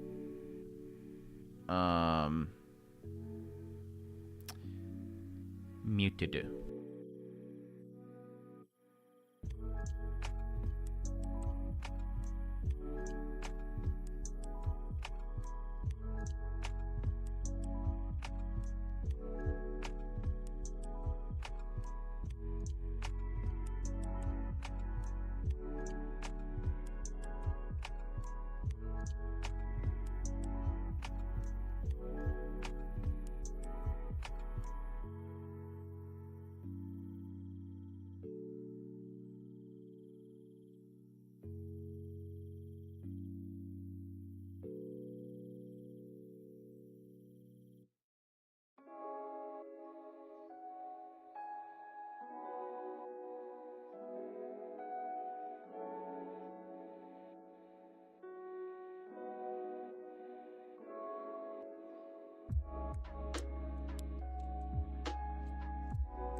It's like they know it's my live stream day.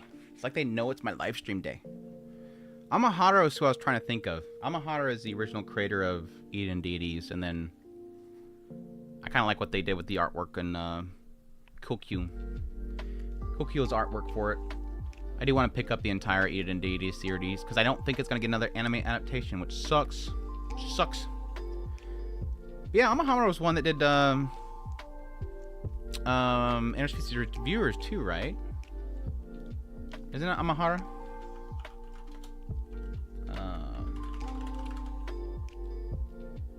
That's definitely an author that doesn't hold back. That is an author that does not hold back with a lot of their stuff. Yeah, interspecies reviewer is also Amahara.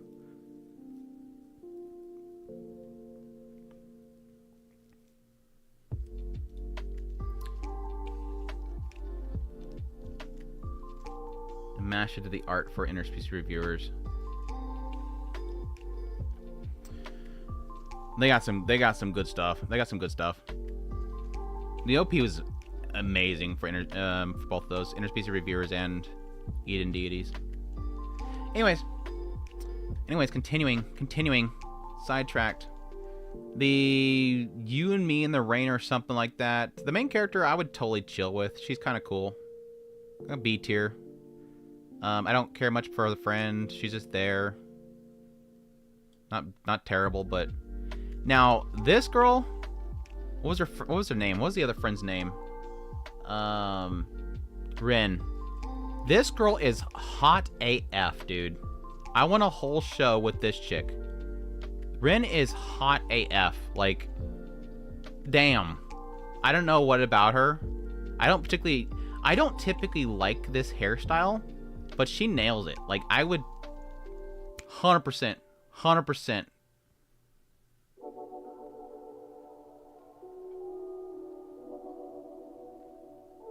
I mean, you see who's singing the Eden Deities?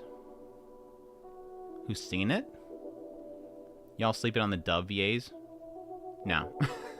Nah. I mean, they're all dubs, technically. Actually, they're all technically dubs. They're all, in all languages, they're all technically described as dubs. If you're talking specifically about English VAs, that's fine. I love English VAs because I love more availability for anime, but I don't go for it. If ReZero goes another studio, I want to go to A1 Pictures. Yeah, they had that whole, like, statement made by the previous owner of White Fox that he was going to stick with ReZero, but it's not his decision anymore. It's like one of those... I sort of feel like his statement about sticking with ReZero is more of an aspect of going to one of my theories that he might just end up going and making another studio again. But in the end, he's not the decision maker anymore. Like, I don't know what to really draw from that statement besides, hey guys, don't start bashing White Fox or anything like that after I sold it. Don't get angry, bros. We got you. Don't worry. It's not the decision. It's not his decision anymore. He doesn't own the company anymore. I think that statement probably is more in the idea of, because I think he has strong ties with the author and stuff. So I'm assuming that statement's more of the idea of, if I can't do it at White Fox, I'll do it somewhere else. It seems like he wants to stick with the project. I do, and I'm not ashamed. I wonder if any Nukatashi girls are in here. Yes, they are. Let ReZero go to Passion.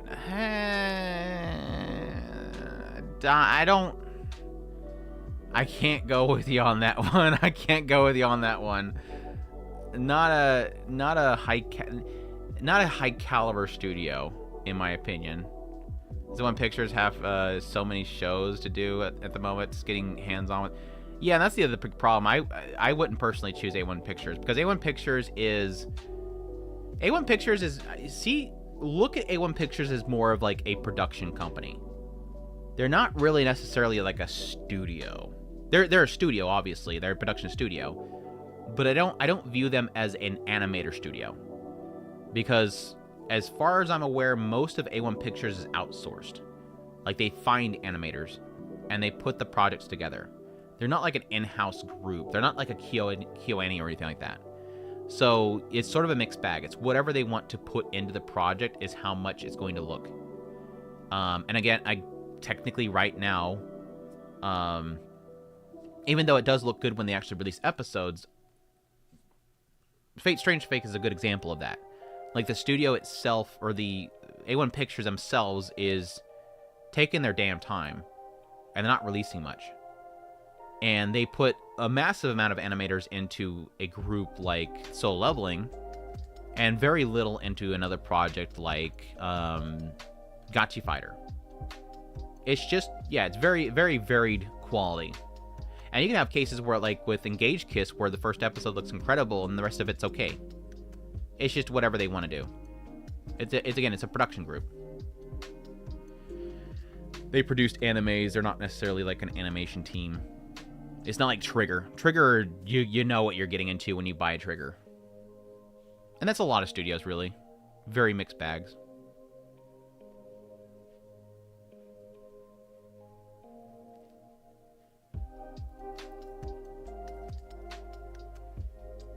Ellen Historians said ReZero is going to a studio that wants to prioritize their own IPs. Well, all studios prioritize money. The thing with White Fox is that they now have an owner that wants to prioritize their slop isekais. And if ReZero is struggling to get, if ReZero obviously takes a lot of time and effort, there's no way they can handle both. In the end, it's going to come down to how much they pay. If Kadokawa keeps paying, the company a lot of money, they're going to prioritize ReZero. But they also do want to do their own projects. Anyways. We do a tier list for main characters as well. They're all mixed in. I think you're talking about the boys. They're over here. If we get around to the boys. Probably will. The girls from the Assassin Hero show, she's alright. Anamone, whatever her name is, she's alright. I think I'd put her like a C tier. Seal I like the most. She's cute. I'd probably put like in the B tier. Middle B tier area here. And Go, whatever her name is. I put it right with Anamone. I'll put it with Anamone.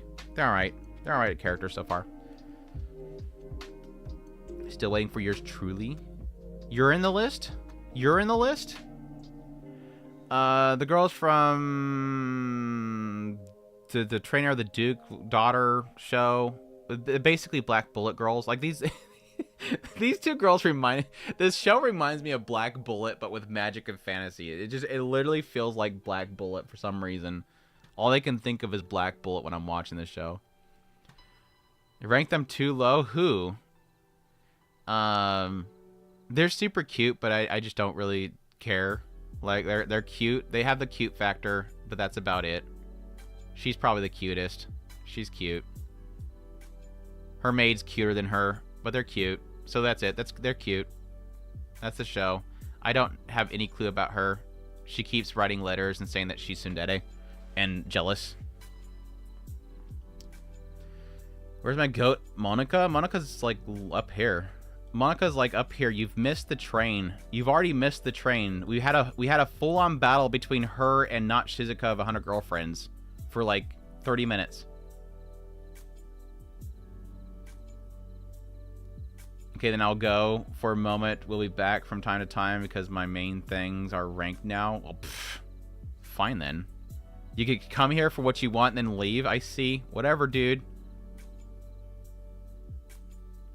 Face Strange Fake has a huge L on A1 part. Yeah. They're focused on solo leveling. Solo leveling's their moneymaker. Unfortunately. Because I would 100% take way more Fate Strange Fake than solo leveling. Not Shizuka's a wild statement. If you think that she doesn't look like Shizuka, you're crazy. Go back to that part where... hold on a second. We gotta solve this problem here. I don't like this. Go here. Here. We're gonna correct this mistake real fast.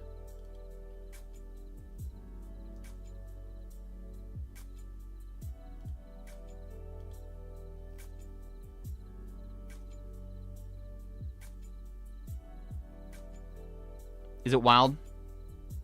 Is it wild? Chat, is that wild?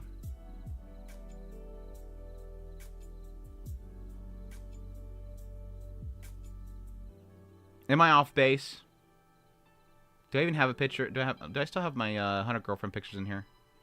When was 100 Girlfriends? I don't know if you did it in season 2 much. Is it winter? Was it winter? No, not winter. That wasn't spring, was it? Was it fall? Fall 2023? 2024. It's the... damn it, Andrew. It's the... damn it, Andrew. There it is.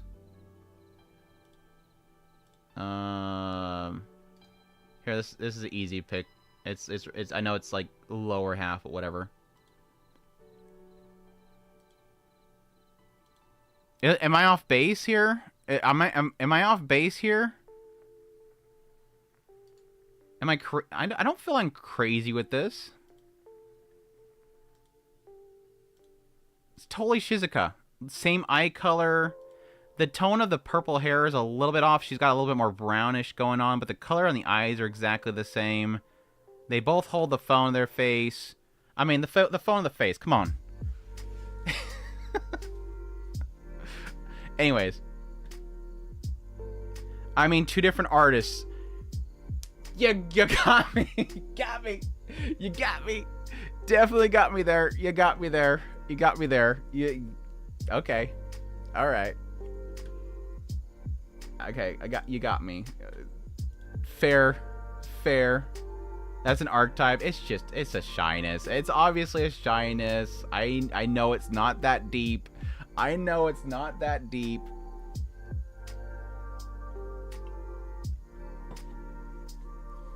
Here, look, I'm Shizuka. Hold on, let's check it. I'm Shizuka. Am I making everybody Doki Doki by doing the Shizuka thing? Am I making everybody Doki Doki by doing the Shizuka thing? Let me get my phone. He's a poorly cosplay Shizuka. I won. I'm sorry. I beat you to it. I've already claimed the title of Shizuka. I could definitely not be as cute as Shizuka. That is an unobtainable. And I mean, to be fair, Shizuka is a million times cuter. But that's not saying that Karuko is not cute as hell. That's just saying, like, of the meter of like 0 to 10, the cuteness meter, Karuko is like 100, and then Shizuka is like a 200. Anyways. Yes, I purposely put Kitagawa at the very bottom to force you have to stick around with the fan art. Did you not expect that to happen? Like, legit, when I was making the folder with all these images in it, I purposely put 99 dash character's name to force it to be at the very end when I upload it. All for you, what the fan art. Just to give that anticipation for you. Just for you. Y'all don't realize how much I love what the fan art and how much I love to torment what the fan art. Anyways, the Game Center girls. Lily is the freaking cutest. Hold on a second. Let me do this correctly. For YouTube's sake here. Lily is the cutest. Cutest. So cute. That was a really weird censorship, but there. Anyways. Yeah, she goes S tier. Lily Baker goes S tier. The main reason why is if I was ever in a zombie apocalypse, I would totally have Lily Baker have my back. This girl can wreck a zombie game. And that right there is enough that makes her S tier easy. But yes, a lot of that has to do with the fact that she says, I will make you love me. And it's the cutest freaking thing ever. But no, she should have been voiced by Naotoyama. That's the only reason she's not top tier S tier is because they changed her seiyuu from Naotoyama. They should have kept it Naotoyama. And now you can fast track to my dress up darling. Thanks for the support, man. I appreciate it. Are you saying that you're super chatting me to do dress up darling now? What do you think of Lily's British act? Oh my god, dude. Has anybody watched the dub? We talked about it last week. I don't want to talk about it again. The dub is so bad. The dub is so bad. The dub is so bad. Anyways, I'm not talking about that again. I'm not talking about that. I almost want to make an entire video on that damn dub. But it would just be making fun of it for like a minute, and then it'd be like, okay, peace out, guys. The dub's so bad. The sister, she's cute. She got a fang. She got the fang sister thing going on. That's enough to put her up like in the B tier. But she's a little gremlin. I like her so far. The crazy girl from school, Momoko. Momoko. This chick crazy, and I kind of like her. I didn't really think I'd like her, but I actually kind of like her. She got that craziness about her. I'll put her in like a mid B area. Mid B area. Yeah, she's definitely better than Seal. She's definitely better than this girl. Definitely better than Mommy. Definitely better than her. Probably not better than Naotoyama Mommy. Yeah, that's fine. Yeah, we'll do that there. That's good. I mean the JPVA British accent. I don't know. I wasn't really paying attention. I mean, I think I can kind of remember it being kind of there, yeah. Because I think she is originally British, right? And that's the reason why they chose her. I went and checked out the dub. So bad. It is. It's like offensive. Like, it's not because it's like... It's not like the fault of the seiyus or the voice actors. It's just that it's just kind of unintentionally extremely offensive, and it's surprising that they actually made it in America. I guess it's a sign that we're kind of healing. it's a sign that we're healing, that they can have an offensively bad kind of racist English dub.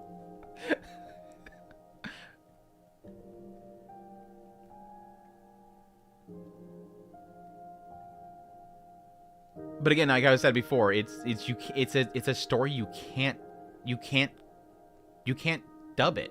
It legit can't be dubbed. The point is that there's a language barrier, so you can't make everybody talk the same language and have a language barrier. Anyways, is that it? That's Game Center Girls? Yeah, that's Game Center Girls. Next one we have is from the Gachi Fighters. This girl, I love Seika. I love Seika to death. She's easy A tier. Like her and the main guy is the reason why I keep watching her. So Seika's so great. The lolly girl, she's cute, but yeah, it's fine. She's just there. She's just there. Reese is just kind of there. Arc Knights. If you want to know more, you should watch the Trash Taste episode.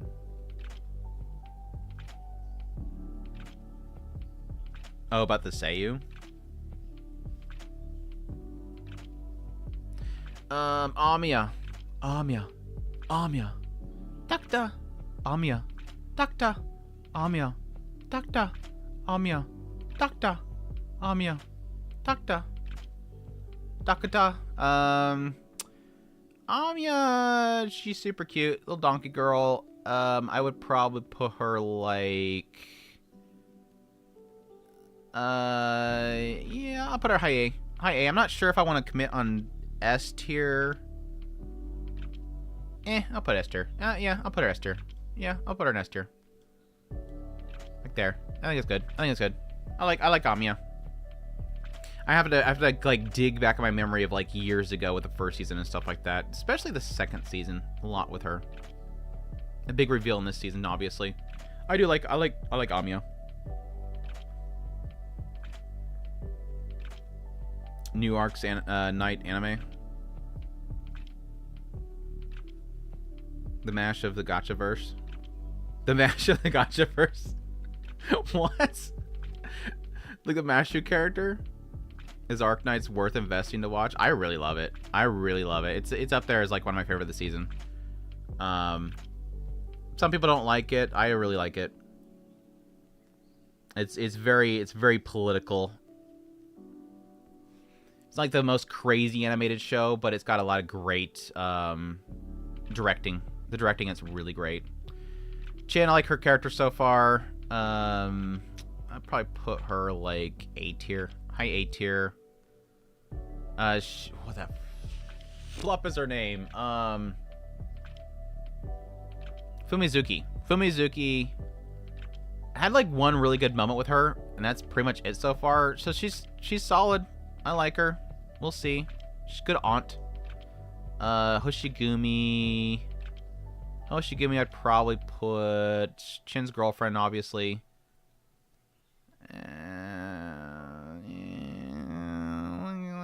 I'll put her next to. I'll put her in the B tier as well. Kaltsit, I really like. I'll put her next to Ami up here. I really like Kaltsit's character. Crazy doctor with the summonable beast that comes out of her shadow and just wrecks things. She's crazy. I like. She's got just enough crazy. Like Kaltsit's got the cray in her, but she's got just enough cray that it's not too much. Rosemontis, I really love her. OP cat girl. Is she in the S tier yet? Yeah, I like her. I'll put her in S tier. I think she's got enough there that I'm really intrigued by. I like the concept of somebody that just can't retain memories and thus always suffering because she's always reminded about what's kind of destroyed around her. And again, she's massively OP. I don't remember her being OP in my game, even though I had her, but it's good to see that in the story she gets to do OP things. But she's cute. I love her design too. She's actually got the cat girl puffy jacket thing going on. Swatter, we had her for like one scene in this season, but she's like literally best girl of the entire series, but they never want to have her in the damn show. And that's basically based by personality and design alone. I haven't really seen her do too much in the show yet, besides constantly getting onto Jen. But I want more of Swire. And I'm mad because... You know what? Never mind. I'm putting her in hell because I tried to roll for Swire. After the season ended, she came on banner again, and I rolled for Swire. And they didn't give me Swire. So, screw the entire show. Because I couldn't get Swire. I wanted... She's like literally Rin Tosaka of Arknights. She looks like Rin Tosaka of Arknights. But they don't want to give me her. Yeah, her VA did some incredible work recently.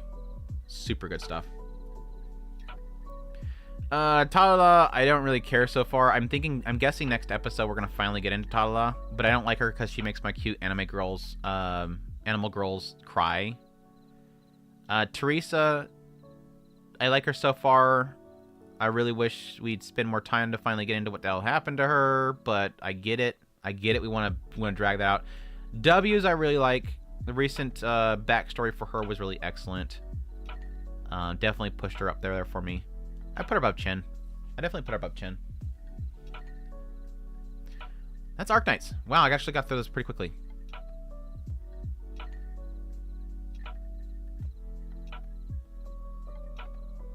No BGS girls? Am I blanking on that one? Take care, man. Thanks for dropping by. Bad girls. The bad girls. Not Satanya. Legit, this is Satanya. This is my Satanya girl. I don't know why. She just looks like Satanya, even though she's nothing like Satanya. I like her. I like what they did with her character, because I thought that she was going to be the character that's very prim and proper and always about like strictness, but then the main character in thirstiness for her is trying to get her attention, and she's always remains that way. But they subverted my expectations in her, and the idea that she's kind of crazy too. Did they? Were you talking about Bungo Stray Dogs? There's no Bungo Stray Dogs this season. Oh, Bunny Girl Senpai. I have because I haven't watched it. I didn't get caught up on the movies, so there's no Bunny Girl Senpais in this one. I call that show Rascal Does Not. Rascal Does Not Dream. I guess some people call it Bunny Girl Senpai. I think I call it Bunny Girl Senpai too, but it's not technically Bunny Girl Senpai because it's a lot of them aren't Bunny Girl Senpai. Like this one is Dream of Santa Claus Girl or something like that. But I get it. I get it. I love ADC, bunch of preschoolers acting more like adults than teenage protagonists. That's... This girl was crazy. This girl was crazy. I like it. I kind of had to kind of see it coming, but when this girl like shows up and she just suddenly calls the main character up, you know, just everything kind of was thrown out the window. And for that she gets an easy B tier. Like she has a total like fan club to protect their girl. They're a bunch of simp preschoolers. A band of simp preschoolers. Yeah, I have all the movies queued. I just never got a chance to it. Honestly, I kind of regret getting caught up on Panty and Stalking. If I could go back and tell myself, I would have gotten caught up on Bunny Girl Senpai. Or Does Not Dream Of. For Santa Clauses. Anyways. Thick girl that's a VTuber or something like that. I haven't really got to see much of her yet. But she's thick, so that's nice. The thirsty friend I like a lot. I'll put her like an A tier. And then the main girl, oh damn. I'll put her with them. I think they're all solid A's. I think they're all solid. The three main group is all solid A's, I think. I like them a lot. They definitely make the show for me. Seriously, hilarious how organized they are having business meetings. It is. And then they collectively decide to hide with the girl that they love so much, thus putting them in a really bad spot, because you could actually organize better to hide better, but no, they choose just to be with the girl. Let me see, from Bad Girls, kind of giving me Kazusa from Blue Archive. Yeah, I can see it.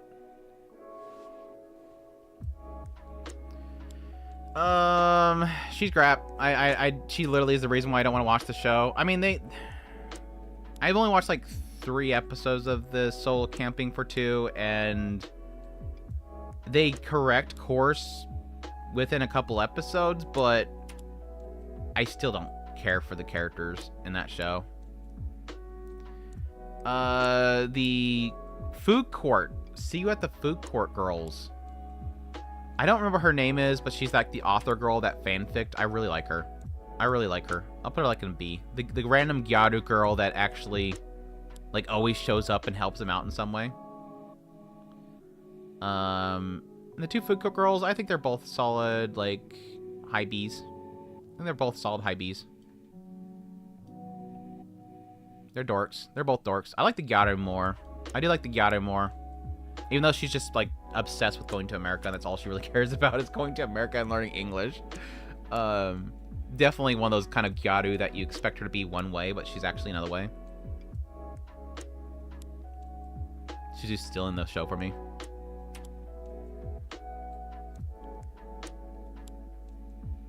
Your phone dies in 3, 2, 1. Take care, man. Why do we see her back for the image? Because in the show, she's just her back. Like the entire show, every time she's in the scene, it's always just her back. That's sort of the joke for her. Like the characters are seeing her because she's facing them, but for the viewer, we never get to see her face. Is that whole thing. Lord of Mystery characters. My gosh. Justisu. So far she's like an A. She's so solid B. I was gonna say A. She's a solid B. She's all right so far. Like that really brief scene that we saw her dancing with her dog was hilarious as hell, but so far she's just kind of learning about the systems as we are, really. Dally. Dally, don't really have much to go on. I'll put her in C. Hopefully we get more of her. Melissa, best sister. She's freaking cute as hell. And she's, like, super nice and wants Klein to be happy. I do like Melissa's character so far. Royal? I think her name is Royal. I don't really know much about her. She's like Dally. She's barely been in the show. Triss? Trissy? Trissy? Technically deserves to be in best girl area. I think Trissy's episode was probably one of my favorite episodes of the series so far. The assassin class was super freaking cool. I put Trissy. I want more Trissy in the show. I'll put Trissy in B. I'll put Trissy along with Justice. Trissy best assassin. Keto Demon Woman B. I like how that's turned into like the introduction question mark that everybody has. So far, 2 people have joined the chat and go, why is Keto Granny in B? Kung Fu Hustle. Once again, we need to make a pinned comment that just says Kung Fu Hustle is why she's there. I'm really late. Which word did I put Nazuna? Of course S tier. She's like literally right now at the top. She has not been dethroned yet. She nearly got dethroned though. Nene almost dethroned her, but Nazuna is still holding on. Don't look at A tier. Oh, do I need to scroll down? Nico's fantastic. I think she's freaking just an absolute bundle of fun. I'll put her in a solid A, close to S. Obviously, best girl, gonna just barely beat her out a little bit, but I'll put them both in A. I love Nico and especially Nemu. Nemu's just a fail girl. I think I get a kick out of her failness. I thought I was better than Nazuna. Agree, disagree. Naza's the best example of friend to lover type relationship. Yeah. And she's number 1 S tier. The list is 10 out of 10. So the list is 10 out of 10 just because of one character. I like how easy you are to to gain favor of. Oh, because Turbo Babo's up there? Okay, I got you. I love Nemu. Yeah, I do. She's literally like one of my reasons why I love the show so much. But I kind of liked it. I kind of liked it better when, and I'm not fully caught up on the Witch Watch, but I liked it better when she was like not a part of the group, and she would just show up and she would just fail at trying to connect to the group, which I guess eventually would have gotten tiresome. So I'm glad they kind of moved on from that. But still, I did like her kind of showing up and then just failing and turning into a cat. Just failing and turning into a cat. Summer Pocket Girls, I so meant to get caught up on the show yesterday because I know that they had Shiroha's story, and I love Shiroha so freaking much, mainly because, again, Konami Kohara. But I'm still at the end of Wender's episodes, and I know they've gone through Ao's and Shiroha's, and I think they're getting into Umi now. So I'm a failure for not getting caught up, but I can still rank them because I still love their characters already. Again, technically Shiroha goes in the S tier. Ao's like close S tier, probably like just barely an A. Umi must be protected. I'll put her right next to Ao. I actually really like Komome. I liked Komome a lot. I'll put her above Ao. I'll put her above Ao for now, until I get into Ao's episode. Opie Girl, she's in solid B area. Opie song goes in B area. And Tsumugi Wenda's, I'll put her in A2. She's super cute. I'll put her like right below Umi. Right below Umi. Ao's best Ulu girl. That's why I like her so much. I've watched a little bit of her arc, and she's a dork. She's a dork. Our story is really good. Are Suzuka and Marina here too? Yeah.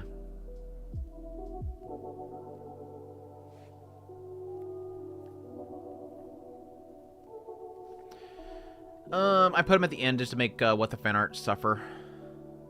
On Shirley, again, I really like her character. Probably put her in S. I haven't got caught up on this show yet. Diana's great too. I'll put her in like B.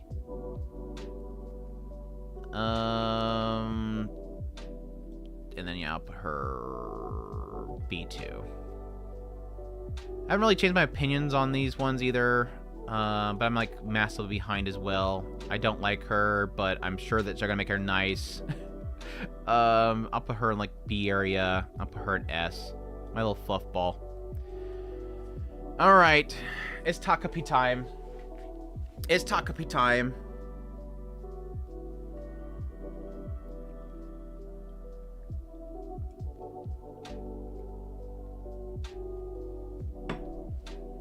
Until we get Reflection Blue. Oh, my girl is not getting higher. Yeah, I think she gets an arc in there, right? I wonder if they would actually throw some of that stuff in there. Or is it like a full-on sequel? I thought it was like the same story, but then they just have different arcs added to it. I think it's technically added to it, if not.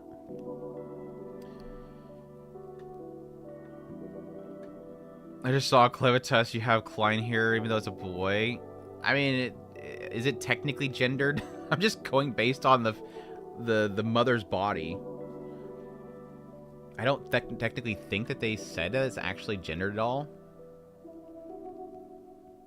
Are you actually me? Are you actually meaning me? I mean, that's like Takopi is technically a boy. I think she calls him his son. Anyways, Takopi characters. I'm still wondering if Azuma's mom was technically bad. I was hoping for some sort of indication one way or another on whether or not he was seeing the wrong thing with his mother. Because as people, and I'm not gonna get too great detail here, I wonder, based on in the episode where it got into Azuma and his brother, if he was possibly seeing things that weren't there just out of paranoia. So there's still a side of me that kind of wonder if his mom wasn't that bad. He just manifested in his own mind that she was a bad person. The hallway scene. When his brother goes to stop him in the hallway scene, he sees his brother come up there, grab him, and yell at him. But his brother never did that. Azuma's seen something that he sort of projected was happening. And it made me wonder if he possibly sees the same thing. Not to say that his mother's a great person, because it has to stem from somewhere. I think there is an element that I think she has caused a lot of it, but I think he draws bigger conclusions than are what actually happening. And I was hoping that they'd at some point get into it. Because, I mean, the brother says it. She's actually trying really hard. She's doing a lot. The brother, his older brother doesn't see his mother as evil. I think if she was actually evil, I think the brother would note it. So I'm still conflicted on her. I literally still am conflicted on her. I think there's an element of neglect there, but I think Azuma sees something that's not actually happening. But again, the brother could not see how horrible she is because she treats him well. And that was the whole point in why Azuma is the way that he is. Anyways, I'm going to put her in D. Because I'm still stuck on that theory. I'm still stuck on that theory. It's possibly imagined what she was doing to him because of his fear of adults, like he did with his brother. Right. Right. Exactly. Which is interesting, though. I think it's interesting, and I think it's kind of fascinating that it's not actually fully answered. Dude, is anybody gonna ask these two girls? I want them to be happy forever. I'm gonna put them right here behind Nene. I don't have a problem with sticking them behind Nene. I want both these girls to be freaking happy. I do. There's a side of me that almost kind of doesn't like Shizuka by the end of the show. I love that by the end of the show, I kind of don't like Shizuka. But it is one of those things where there's a reason she's that way. There's a reason she's that way. Like, I just like with Marina. Just like with Marina, I don't... Everything that is nasty about the characters is because of their circumstances. Shizuka is kind of nasty because of her circumstances, and Marina as well. And I love that about the show.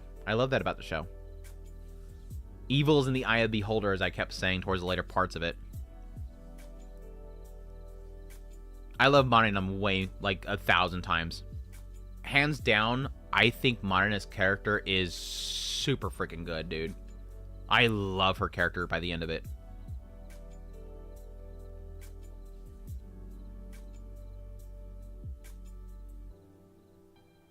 Just like Haruka from Blue Archive, I want them to be happy. Like, that's like 100% of the entire... The Takopi's original sin in like a nutshell is, please let them be happy in the end.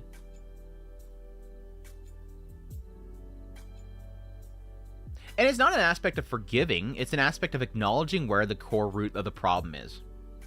It's not like the acts that were done are forgiven. It's an act of... There is an act of innocence. An act of, like, age of innocence. But it's the core of the problem. Is where you really have to point to. What is causing the problem? That's why we have the systems like juvie systems that we have in our society, is because there is an age element of brains not being fully developed and being very manipulated by those around them. Shizuka just wants to be loved, right? And if you don't, she'll pound your head in. And if you don't, she'll pound your head in. It is crazy to think after watching episode 1 that Marina would be going S tier. I didn't... I think from the early stages, I acknowledged that she was a horrible person. But yeah, definitely the moment that she goes into her house, I was pretty much like, okay, I understand. I think the moment that Marina goes into her house, I'm like, I understand. Like, I know where this is going. Like, I know... I no longer had sort of this value of this thing needs to be on, like, the chopping block now.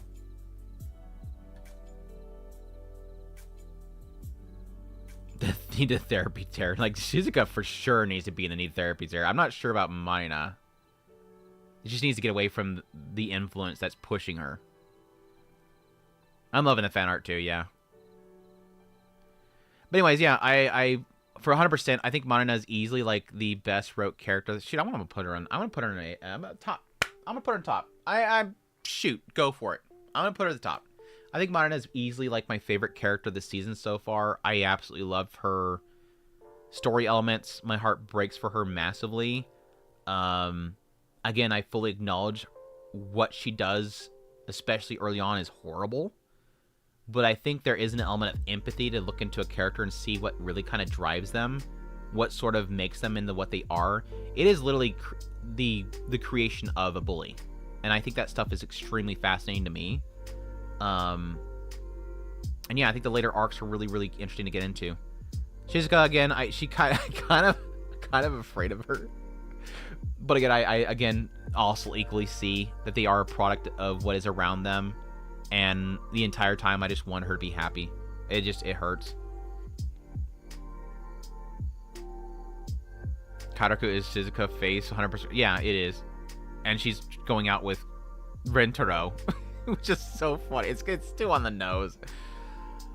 Shizuka's mom, while I have my doubts about Azuma's mom, and kind of theorizing that it's a product of Azuma's mind and not necessarily that she's that evil, Shizuka's mom, on the other hand, is absolute dirtbaggery. Absolute dirtbaggery. I was saying this early on, and this is sort of... It's not that bad, spoilers. I was saying... Because this is what you find out in the first episode. I was saying early on that I felt like Shizuka's mom, what makes her so horrible is not that she's doing, like, escort work. It's perfectly fine. I think it implies the idea that she's even a prostitute in a way. I don't care. I don't care what she does. Again, two consenting adults, if you want to pay for that work, sure, go right ahead. I don't care. What makes Shizuka's mom horrible for what she does for her job is that she's doing it with people that Shizuka goes to school with. That 100% should be hands off. That is a no-go zone. There's no way that you cannot foresee that it's going to cause a problem for your child to sleep with somebody that she goes to school with, their parents. That's wrong. That is wrong on so many levels, and is going to do nothing but cause your child problems. But then you add later on, seeing how many F's that she gives about her daughter being beat the living crap out of and bleeding out her nose and dirty and not doing a thing for her and walking off to go to your job. She's horrible. She's absolutely horrible.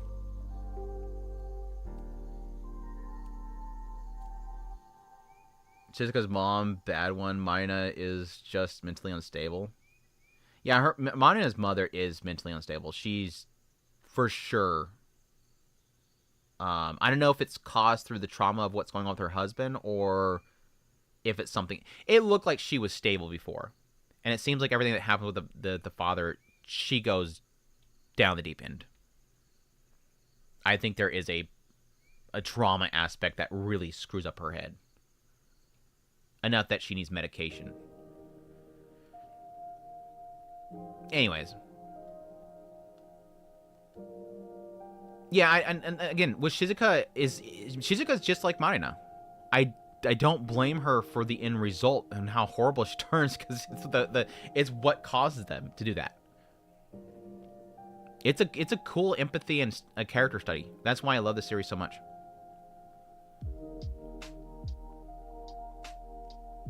Absolute dirtbag. So you're saying there's a chance with her? Stop.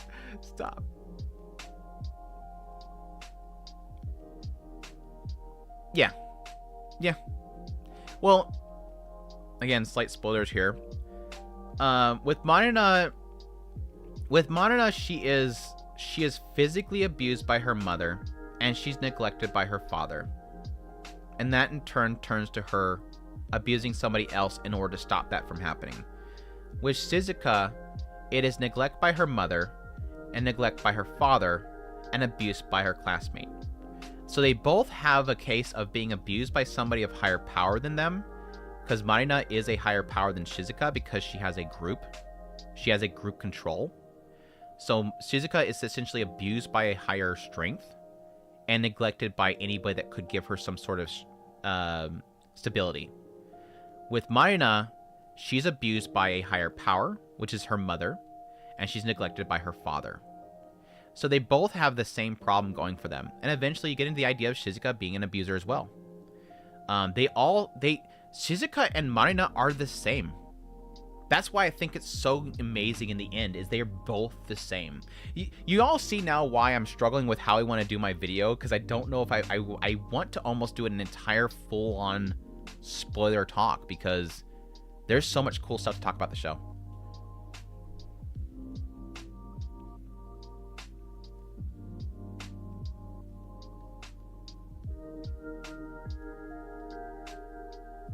Down to see that Shizuka's dad get a happy ending. Sucks he didn't win the custody. I don't think he wanted it. They never imply that he literally just left. There was no custody battle. He just left. I'm assuming he already had something kind of... I'm assuming he had a bun in the oven before he left with the other lady because of the age of the other kids. Yeah, if Shizuka's dad was in the list, he go in the hell category too. Oh my gosh, Shizuka's dad, I want to...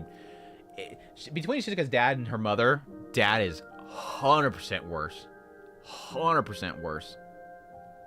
What a dirtbag to say that you don't even recognize it. Anyways, getting further and further into this. I could talk for hours on Takopi's Original Sin. Oh my gosh, I love the show. I almost want to do that next week live stream, just nothing but talking about Takopi's Original Sin.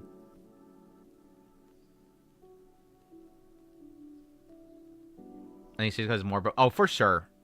Shizuka is, again, because Shizuka lacks any stability. While Marina has a stability with her mom, there is an instability as well, especially later on. But Shizuka has zero stability.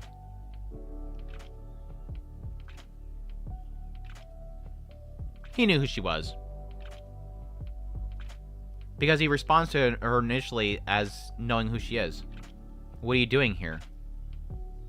Where's Choppy? What do you mean, where's Choppy? He knows what... He knows. He knows. He doesn't want to create instability with his new family. His daughter's asking who this is, and he doesn't want to create instability.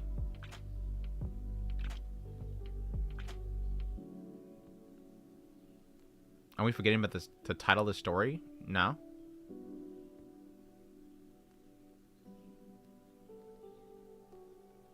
Yeah, Marina had friends. Marina had friends too. Again, that's all that she had was Choppy. Choppy legit was the only thing that she had. Only thing that she had. I thought about that too, Joseph. I legit thought about that too. I legit thought about that too. Anyways, to be Hero X characters, Boa, I don't care. I think her character was kind of blah. Loli, admittedly, I like Loli early on, but I'm kind of growing out of like for Loli. But that's sort of the problem with how they're portraying the story right now.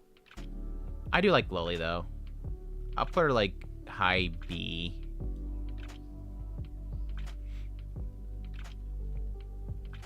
Yeah, Takopi's only sin was the fact that he's just stupid. Poor Takopi's only sin is that he's stupid. Poor Takopi.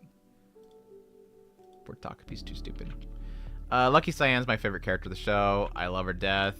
I'll put her up here for now. I'm gonna reorganize the S tiers later. Moon. She's alright. One of these days we'll find out what's going on with her. Cyan's gotta be an S tier, you know it.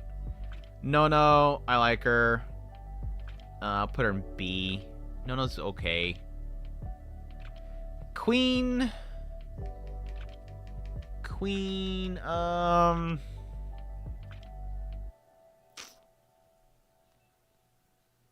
Takopi slapped her mom. That was a bad move.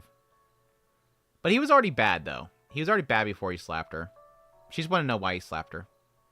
Queen, let's put her in B. I'll put her in B, too. Nukitashi characters. Nukitashi.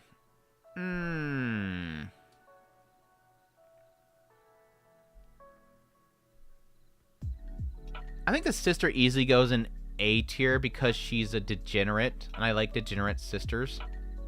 She's kind of in that Yuki territory. She's like Yuki. She's legit Yuki.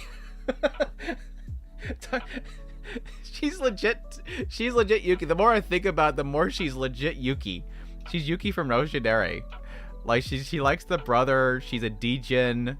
The only thing that's different between her and Yuki is the fact that she's like into Yuri. Whereas Yuki, well, I guess Yuki technically buried her face in what's her face's chest. So I guess she's got. I think Yuki of Yoshidere sings both ways. Maybe, I don't know. So they're very similar to each other.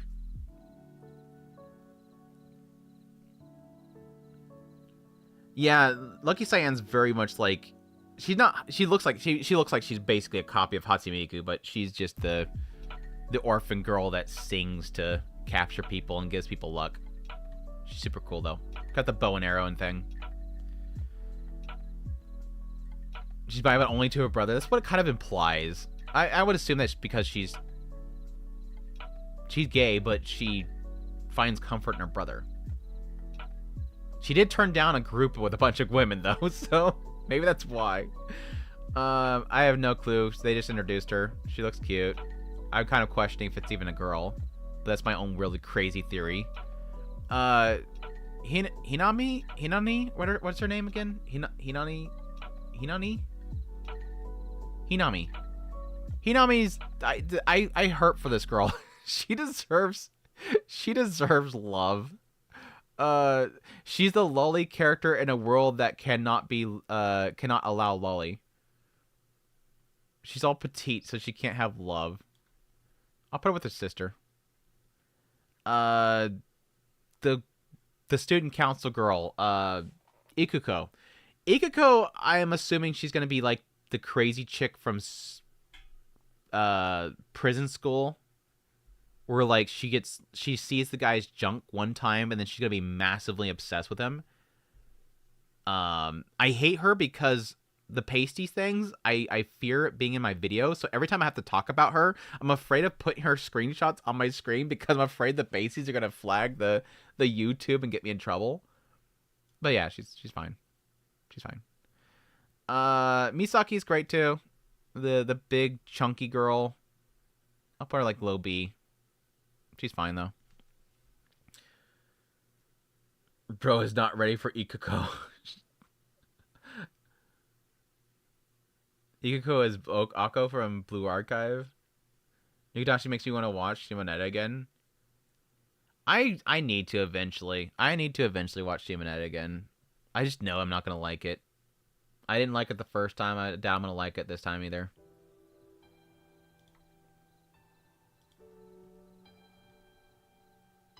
I'm liking Yukadashi a million times better than Shimonetta, obviously.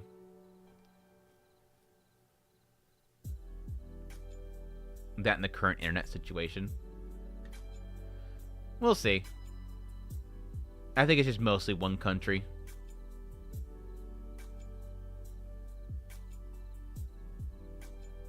It's very relevant now. For UK. RIP UK.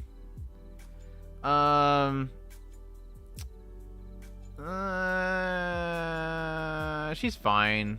I'll put her in B2. She's fine. I'll put her in B2. I haven't quite been sold on her character yet. I know she's gonna be the childhood friend, but we'll see.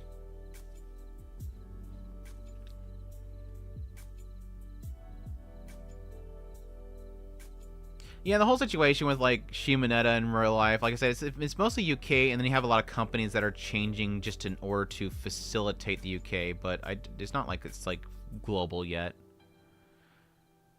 Are you not watching Dealing with a No, I'm not yet. Not yet, no. I haven't really had a desire to watch it. That's the thing. It's like I have it queued, but I haven't had a desire to watch it, unfortunately. These last two characters don't really see much. Rei and her, she's fine. They're hot, but that's about it.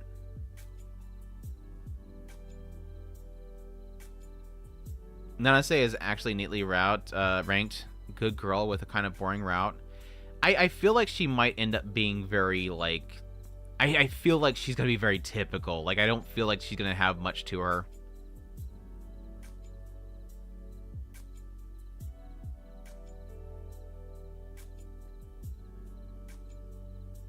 Crazy cultist chick. We'll see.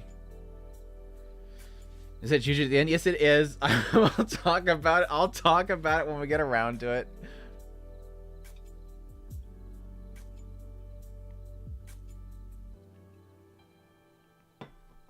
Well, the reason why I say that really is because we have a thing called freedom of speech over here. We have a freedom of speech here. We have a lot of things in our Constitution that does not really track well with that stuff. But, I mean, we'll see. It can easily be overcome, but we technically have a Constitution over here that a lot of the stuff that's happening in a lot of other countries legally cannot happen over here. It's all going to be coming down. It's all going to come down to when things, if they try to do things here, and the courts agree or disagree with it being constitutional. But like I've told people last week, we have hundreds of thousands of bills that get brought into play every single year, and most all of them never get signed.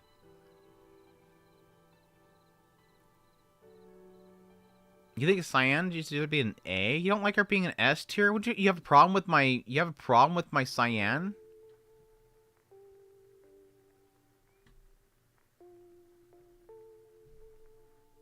Yeah, and they let it go. That's the problem with what happened to UK. They let it go.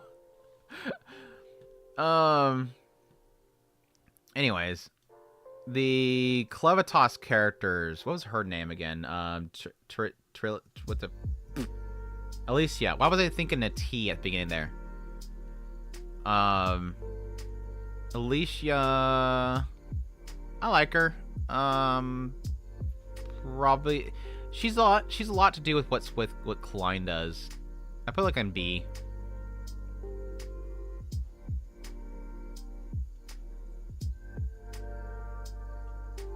Yeah, there too. Yeah. Again, it's all in what you allowed to kind of get through, unfortunately. Yeah, that was the sort of the side effect of the whole thing, is that because they want to fall in with what the rules are there, they're sort of just blanketing the entire process.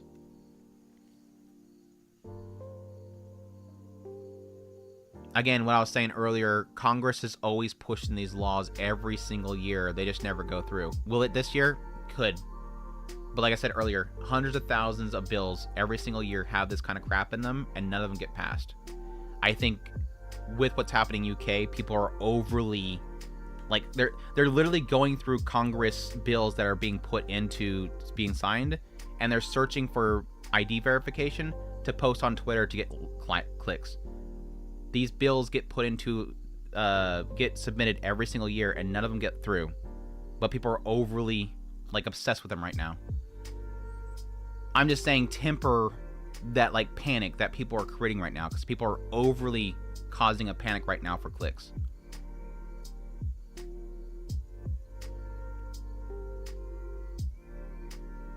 Google asked my mom for ID 2 years ago because she kept letting the kids use her phone. So Google is like, you're a kid.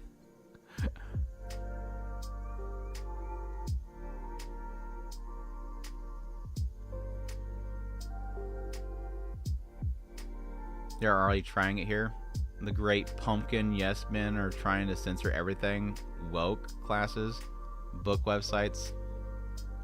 Ghost is not outside. Well, whenever it happens, we can talk about it then, but something so far hasn't really happened. Anyways, Clint and Alicia are kind of working side by side. I think their chemistry kind of works really well together, but I haven't really seen it really kind of flourish outside of them being a pair. I agree, pal. 100% agree. I don't like the idea of turning a blind eye to it. I agree with people sticking on the fight. Don't sleep on it. But I don't like the over-dramatizing of it. And again, like I said earlier, a lot of it has to do with... I feel like 98% of it is people trying to get clicks and make money off this. And it's making people scared to hell. And I hate that. That's partly why I don't even want to talk about it that much on my channel. Is I just don't want to... I don't want to feed into, like, this constant, like, hysteria. People are overly doing it right now because it makes money. I think a lot of people are doing it purposely because they're passionate about it. I love Nell, by the way. Nell is great. Nell is like my Takopi girls. I want her to be happy. Put Nell in A. I don't want to say that it's not a problem, but at the same time, I feel like... And I agree that people are legitimately concerned about it. But I think, again, like I was joking about earlier, and I totally think it's true, people are legitimately searching Congress bills to find anything that says ID verification. There was even people posting a bill that Congress was submitting that has nothing in it for ID verification besides setting up a commission to talk about how to implement one. There was nothing in the bill to create it or require it. It was to look into how to do it.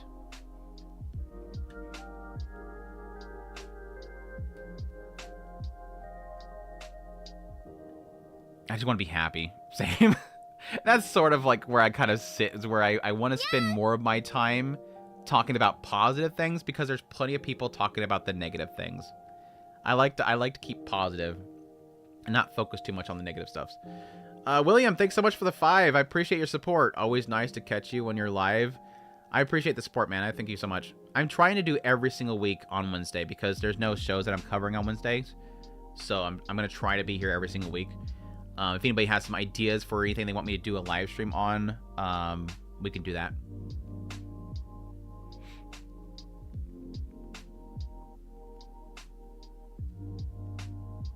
I think people panicking with the Screen Act and Kids Online Safety Act. Yeah, the Kids Online Safety Act, I think that was the one that I was talking about. It's something that has been submitted before. It was slapped away before. And they're just submitting again.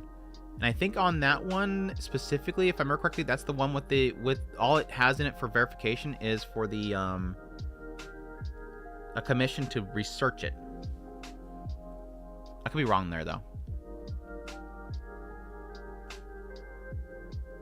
And it could totally happen, though. It can totally happen. Nell can live for real. They changed character design so freaking much. It was so funny. Like, she just completely has, like, liposuction the moment that she dies. Or at least gets infested.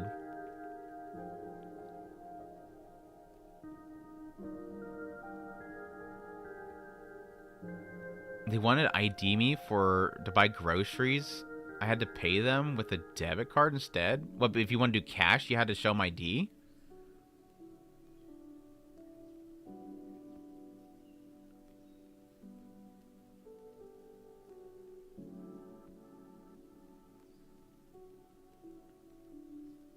Dissecting Takopi? Next week for Dissecting Takopi? Is that really legit?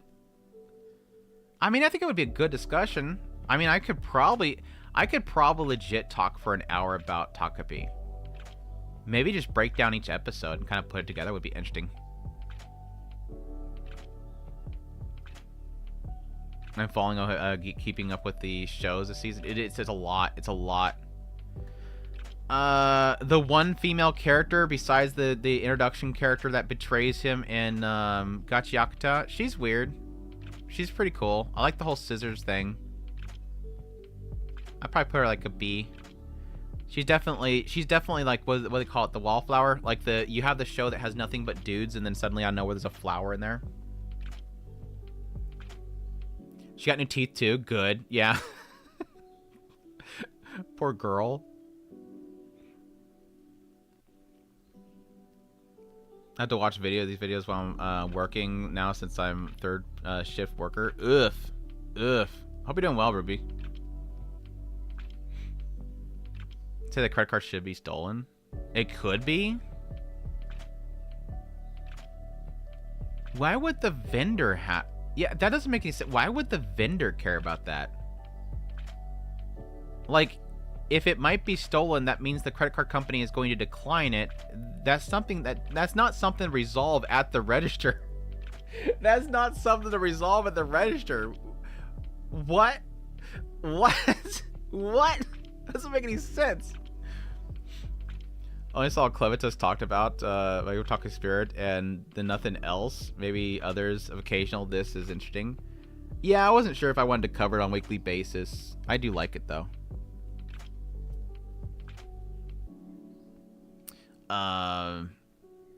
Yeah, I literally got caught up on this show last night, and I am legitimately annoyed by the fact that Best Girl Juju and her sister are not in the show. Like I watched the first 2 episodes a couple weeks ago, or like literally when it started airing, and I was like, cool, I'm liking the show again, I love this show. Where is Juju? And then I get caught up last night, watch all the way up into the current episode, and I'm still like, where's Juju? Like, yeah, cool, the new character they introduced and stuff like that. But where's Juju? She's legit the best character of the show, and she has not... I don't even think... Is she even in the OP? I have to find out now. I gotta look. Hold on a second. Is she even in the OP? Shows...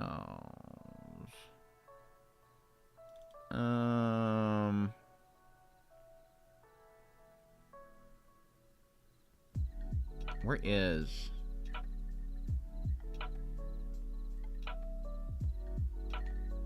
Where the hell's my dress-up darling at? Nyan, hold on. Don't yawn me while I'm looking up stuff.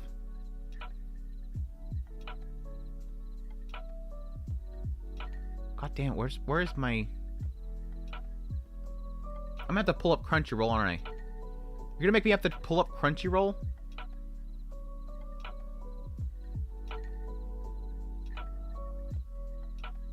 I'm going to have to. I should have the recent episode on here. Screw it, we're opening up Crunchyroll. Damn it. Gonna make me have to open up Crunchyroll. And that was Saturday, right? It's Saturday. I don't think she's an LP. Don't shatter my dreams.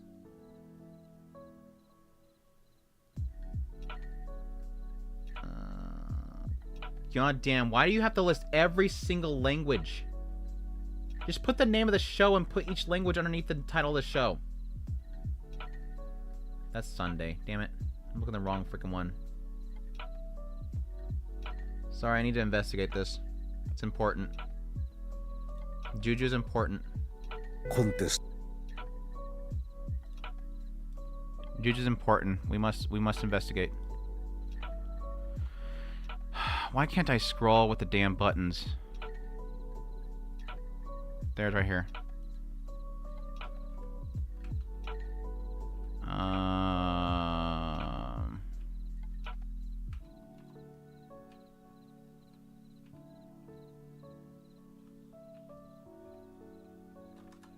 It's just like almost nothing but modding. I'm afraid of making YouTube mad. So we're gonna jump around a little bit.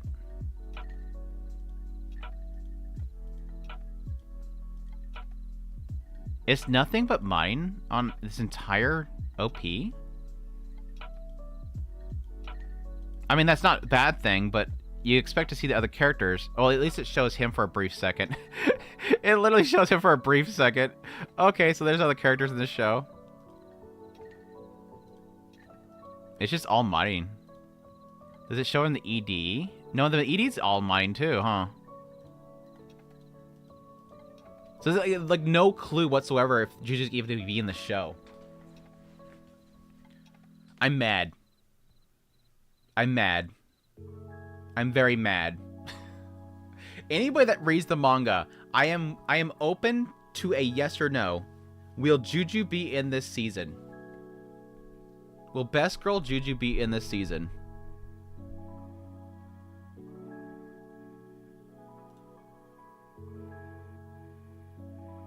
Anyways, modding's obviously S tier. She's literally like the perfect like otaku girl. Like everything about modding is perfect otaku girl. She even has walls plastered with TNA. What better girl? She humps a body pillow on the waifu's birthday. What better girlfriend can you have than a girl who will hump a body pillow of a lewd character on their birthday in front of you? It's it might be a little bit awkward. You might feel a little bit left out, but girl jumps on a body pillow on their birthday.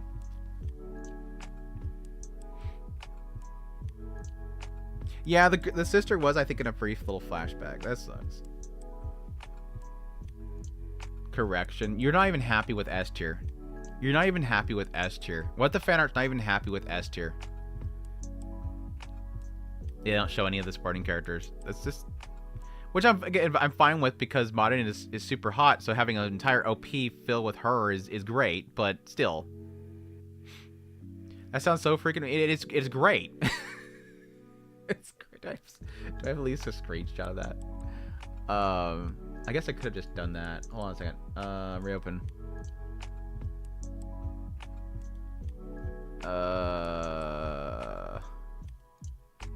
Oh, it was a previous episode, wasn't it? I think it ended the last episode with it, didn't it? I watched it all last night, so it's blurring which one was which. Am I crazy? Was it 2 weeks ago?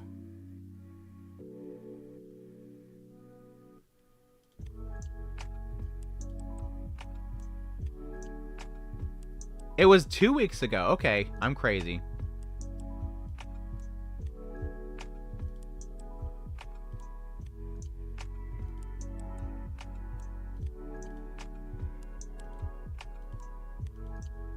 Yeah, look at...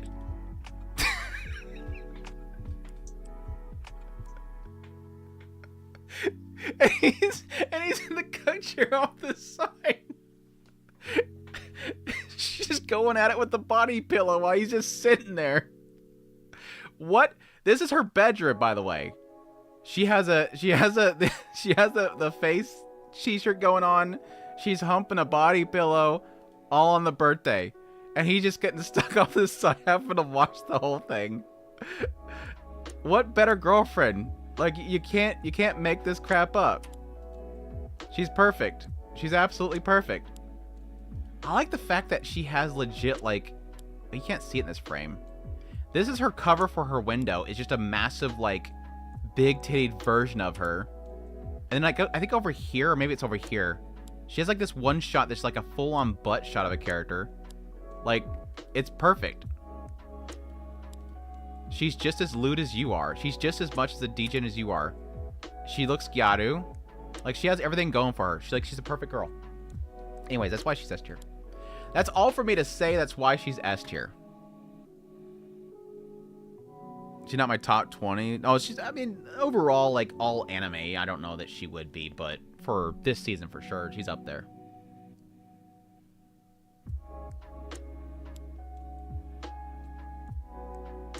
Yeah, she goes full on with that damn body pillow the entire freaking time he's sitting there. Anyway, she's a dork. She's a dork. Her friend, what was her name? Noah.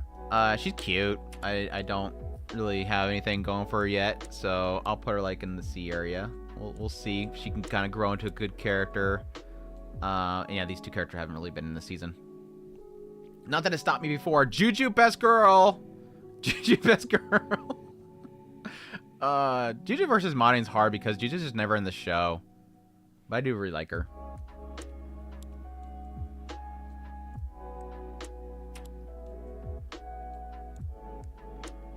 No Lollipop Girl, yeah. Her sister's great too. I really like Shinju. I really like Shinju. Anyways, that's the list. Let's tier the top. Did I get everything right? I'm doing this partly because of the lols, but yeah, I do think that she's probably easily the best character of the entire season so far. Hard to top it because literally it's been 6 episodes and the story's over. Whereas these other characters are gonna need like 12 or more episodes of finish. Cuckoo Girls are not in the list, no, because I'm not watching the show. I was not a fan of the first season. It was fine. And it's not a good season for the second season to come into because I just don't really have time for it. The sister's best girl in Cuckoos. There you go. There's my answer for Cuckoos. The sister's best girl. Anyways, Nazuna, definitely over Marin. Marin over Juju. Nene. Yeah, put Nene above Juju. Shizuka. Monica. Yeah. This is a tough fight. They're pretty much equal. These two are pretty much equal. Yeah. I'm gonna put Cabra above her. Yeah, I'll bump up Cabra. That episode was so good. Amiya beats Ayase. Ayase's fallen. Ayase's fallen. Counts as above Ayase. Okay, we're definitely not gonna be above her. She's definitely way better than her. Stalking, yeah, it's a good placement. Rui's definitely better than all these. We'll bring Rui up. Nah, not above Ayase. Lily Baker. I'll put Rosmontes above Lily Baker and Stalking, and yeah.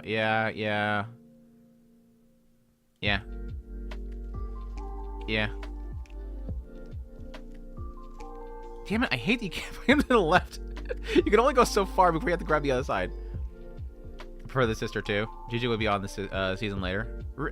Don't tell me that, damn it. No, Bunny Got Supply. No, I haven't got up on the movies. I had to watch the movies first. I unfortunately watched Panty and Stocking instead. Yeah, it's fine. And Shirley probably here.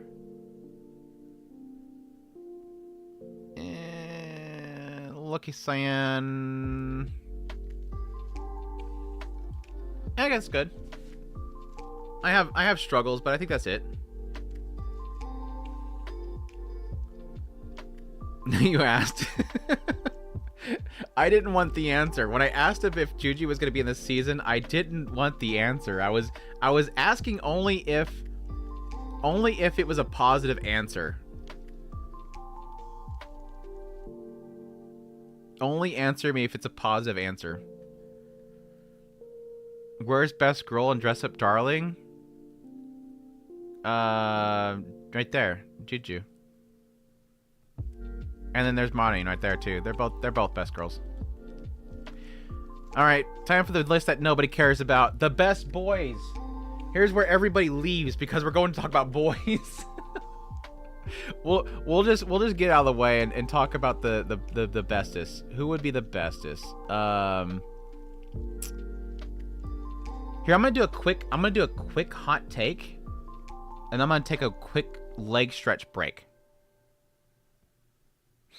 Literally asked. I'm gonna make a hot take, and then I'm gonna go take a quick leg stretch and potty break. D. Oh, wrong button. I was doing a mic drop, and I failed it miserably.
I go to leave and my dog's just having a dream and just kicking away, and I come back and she's still kicking away, but my door closes and she wakes up.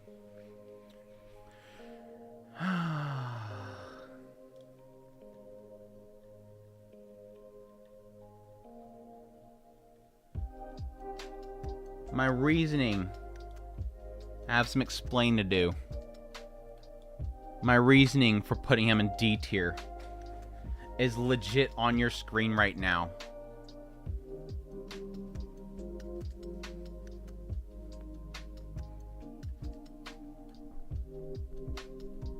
Finally awake, we were talking about P tier. This is legit like the most nastiest moment of the entire show.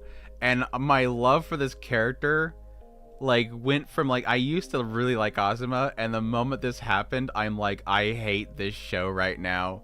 I hate him. I don't like him anymore. I don't like him anymore just for this moment. Everything was going well until this moment, and I no longer like him. Yeah, D is too harsh. I know. I'm partly joking. I do really like his character though. I do like his character. Put him in A tier. A tier is as far as I'm going. As far as I'm going. Can't go any further than that. He was in S tier and he dropped down to A. I don't fault the guy for being in love, but he did my girl nasty. I'm sorry. He did my girl nasty.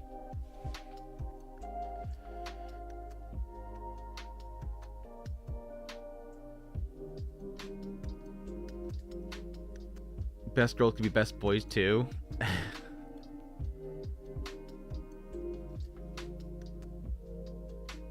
You want a P tier? I'm not gonna make a P tier just for Takopi characters. I guess he's not. I get he's not best boy, but Azuma at least deserves a B. Again, I think he's A.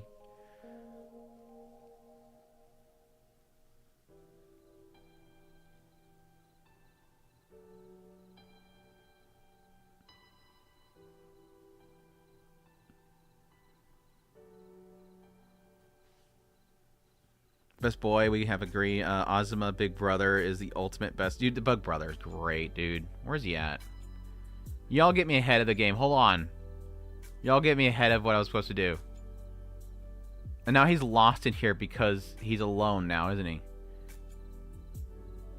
No, the fathers are here. The father's here. Yeah, he goes up with his bro. I like it. I have a soft spot for the bros. I have brothers. I have a soft spot there. Yeah, the dad goes to trash tier. We don't have a hell tier yet. Create a row below.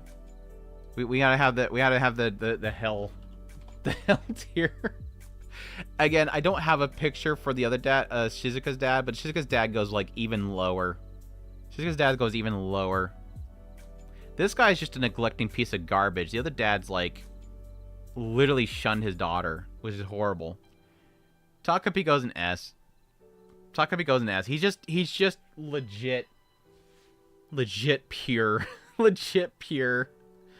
Now, was NTR God go in the tier list? NTR God? Oh, you're talking about the rent-a-girlfriend guy? Kazuma? I don't remember his name anymore. I don't care about him anymore. I have more. What about you have to, brothers?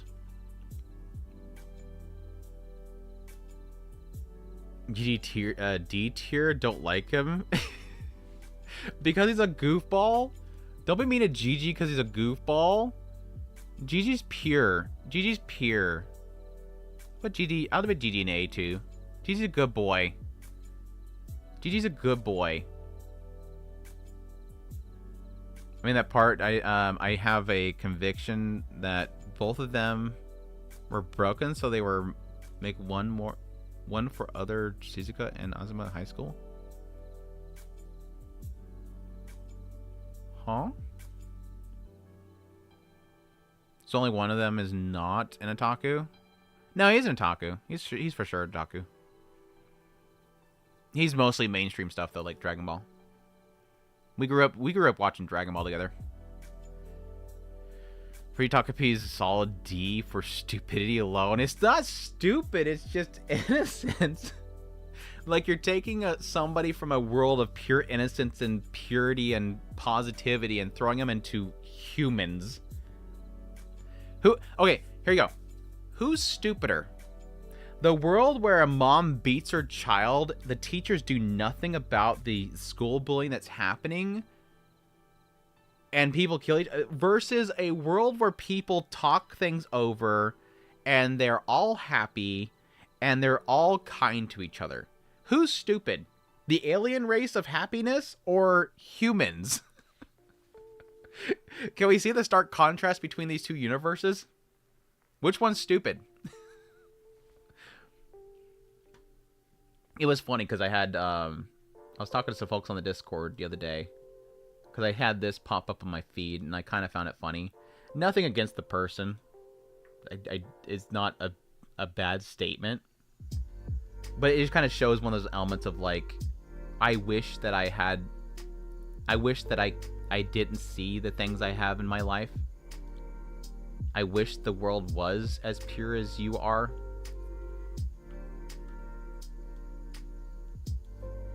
Because I don't want to show all this. Y'all know what the scene is here. This is literally like one of the most incredible scenes in the entire show. And the guy says, the only part of the show that I disliked, it makes 0 sense why the mother to abuse a child because the child crush lost interest. 0 sense. You sweet summer child. I am so happy. I am so happy that you are so blessed that this does not make sense to you. The fact that you cannot see why illogicalness of abuse. The fact that you see the illogicalness of abuse and it doesn't make sense to you and thus is fake. Happy for you. I'm happy that this is not something you would see as happening in the world, because it shows me that you've had a very blessed life and I'm very happy for you. It is not the case for a lot of people. Well, I guess the point that I made to a lot of people is it's if this is your breaking point, it doesn't make any sense, because it doesn't make sense that this is your breaking point because everything before then is illogical. Abuse of a child is inherently illogical. For the idea of abusing a child for any reason makes no sense. Takopi's alt account? No, if it was Takopi's alt account, they would have replied to it saying, they look like they're having a lot of fun. I love that they're having so much interaction with each other. That would be Takopi's account. They sound so happy.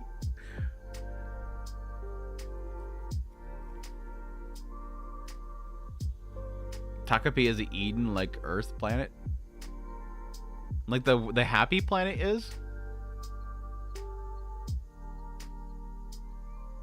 Clearly humans, we always stupid. Exactly. Violent and stupid. We fight each other for stupid reasons. Anyways, we're talking about Takopi again. This isn't a Takopi thing. This isn't a Takopi world. He would have said P at the end. That's true. Very true. This guy was cool. I like the fact that he ends up being Seiko's like apprentice or whatever and like kicks total butt. The Mantis guy is pretty cool too. Good dad. I don't really like. I honestly don't like this guy. I honestly don't like him.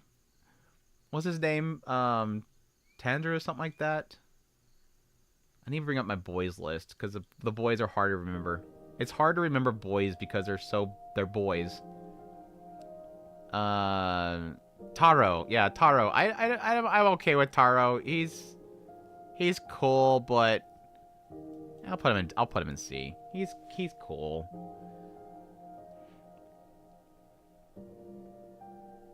I wouldn't call it ignorance. It's just like, I guess it is sort of. There's a better word for it. What's the better word for it? It's like, I guess it is an ignorance is bliss kind of thing. I guess it's, I don't know. I feel like ignorance sounds so mean. It's kind of like inexperience kind of thing. Again, I'm happy for you. I'm happy that that is something that you have not experienced or seen as being something that happens in the world.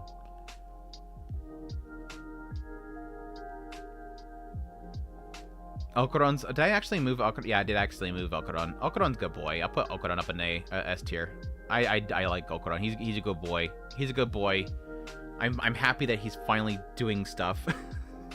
He's always getting his butt saved by Ayase, and he's finally doing stuff now, so I'm happy about that. But Okuron's a good boy. Okuron's a good boy. I would totally hang out with Okuron. I could see myself sort of getting annoyed at times by his timid nature, but I think I don't think he's overwhelmingly timid, that he's annoying. All the friends around, I kind of like him. I think he's like he's a bit too much. Saku, I think Saku's kind of like, so far,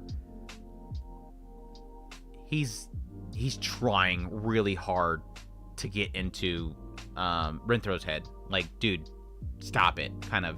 And I kind of like his nature of like being very protective of Rintaro. So he's been cool so far. The other two dudes, I don't care. I mean, Genki Boy, yeah, but yeah, they're fine. They're not bad, but they're not fine, or not great. Rintaro so far, I've liked. I think Rintaro's a good boy. I relate to him a lot in my height. He's got to be like, what, 6'2"? Is he like, he has to duck to get on the doors, but it's Japan, so doors are lower, right? How tall is Rintaro? Is there let me think, is there a canonical height for him? He's got to be at least 6 foot, right? I think he's probably the same height as me.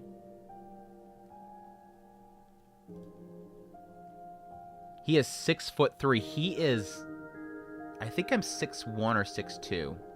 So he's at least an inch taller than me. And he's 16. He's 16 and he's an inch at least taller than me. That boy tall. He should become a basketball player. He's got to become a basketball player at some point. This dude would rule the court in Japan. Do they even do basketball in Japan? Yeah, they do. They do basketball in Japan. I know that they're usually only good in like baseball. That's where they really compete in. That's why they love baseball.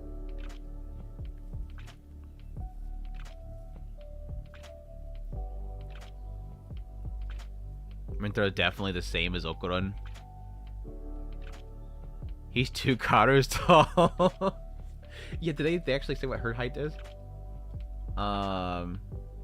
See what Karuko is. So he's 6'3". She's got to be like 5 something. She's 4'10". She's 4'10". She's not 2, but damn close. Damn close. She's a cute little shorty, dude. 4'10". Like, she's just right under 5 foot. God damn, dude. I want to see that. I actually want to see this. This is gonna be dorky, but we're doing it. We're doing it. Shut up. We're doing it. I have a measure somewhere, right? There we go. Golly. I have to know. I have to know. She's like right there. God, you can't even see it. She's like right there. So like me.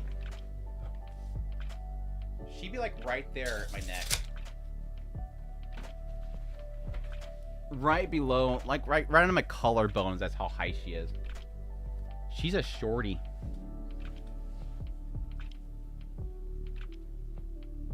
Definitely gotta go now. Sure, whatever. We'll see you in like 2 minutes. Anyways, moving on to Hikaru Dai's characters. Hikaru, or what is inside Hikaru technically. He's a good boy. He's a good boy. I like the new Hikaru. I'm sure the old Hikaru is a good person too. What little we've seen of him. Tanaka, whatever his name is, Kanaka. He should have been voiced by Kenjo Suda. I still think that's a missed opportunity. He should have been voiced by Kenjo Suda. I don't care.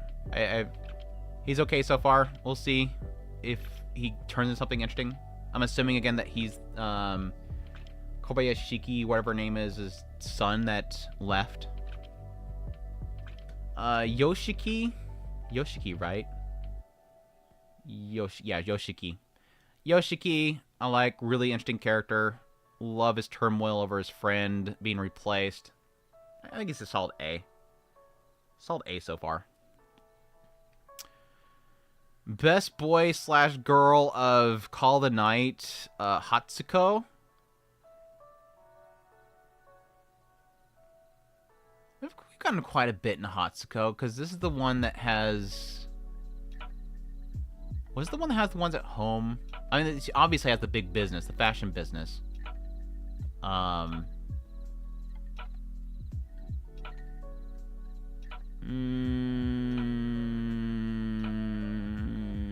A. Oh yeah, I think A is solid. I think it's solid A. Look at this. Now that you mention it, Kendra would have been perfect. He would perfect. Like, there's so many scenes in that show where when the guy delivers it, I'm like, this would have been so better for Kendra Suda.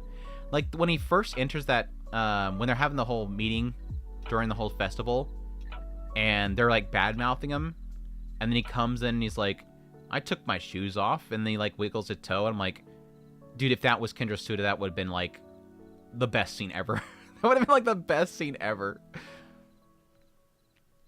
Yeah, he's typically very much like a Yakuza type of character, yes. I mean, he's literally, with the house husband. It's literally his character. He has stolen that character completely. Ko, I like him. He a good boy. Solid A. I do personally find Ko's character to be,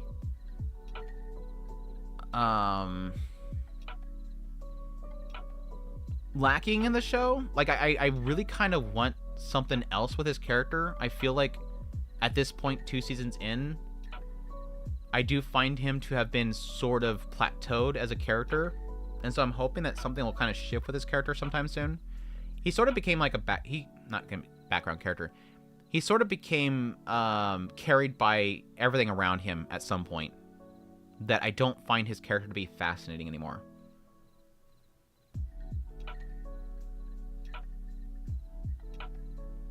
I mean, to give credit, there are some lines that would have been kind of strange given by Kenjiro Suda. Kinjiro. You say Kenjiro. Kinjiro Suda. He makes it himself. Like, he does. He can definitely make it himself. Like, even if it does seem like it couldn't be delivered by him, he would make it his own. That's what Kenjiro Suda does.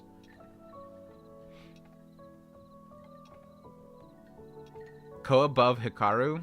Well, these aren't really ranked down here. We only usually rank the S's. If you want me to rank it in here, he'd probably be at the top. And it'd be right there. And it's right here, and here, and here. There.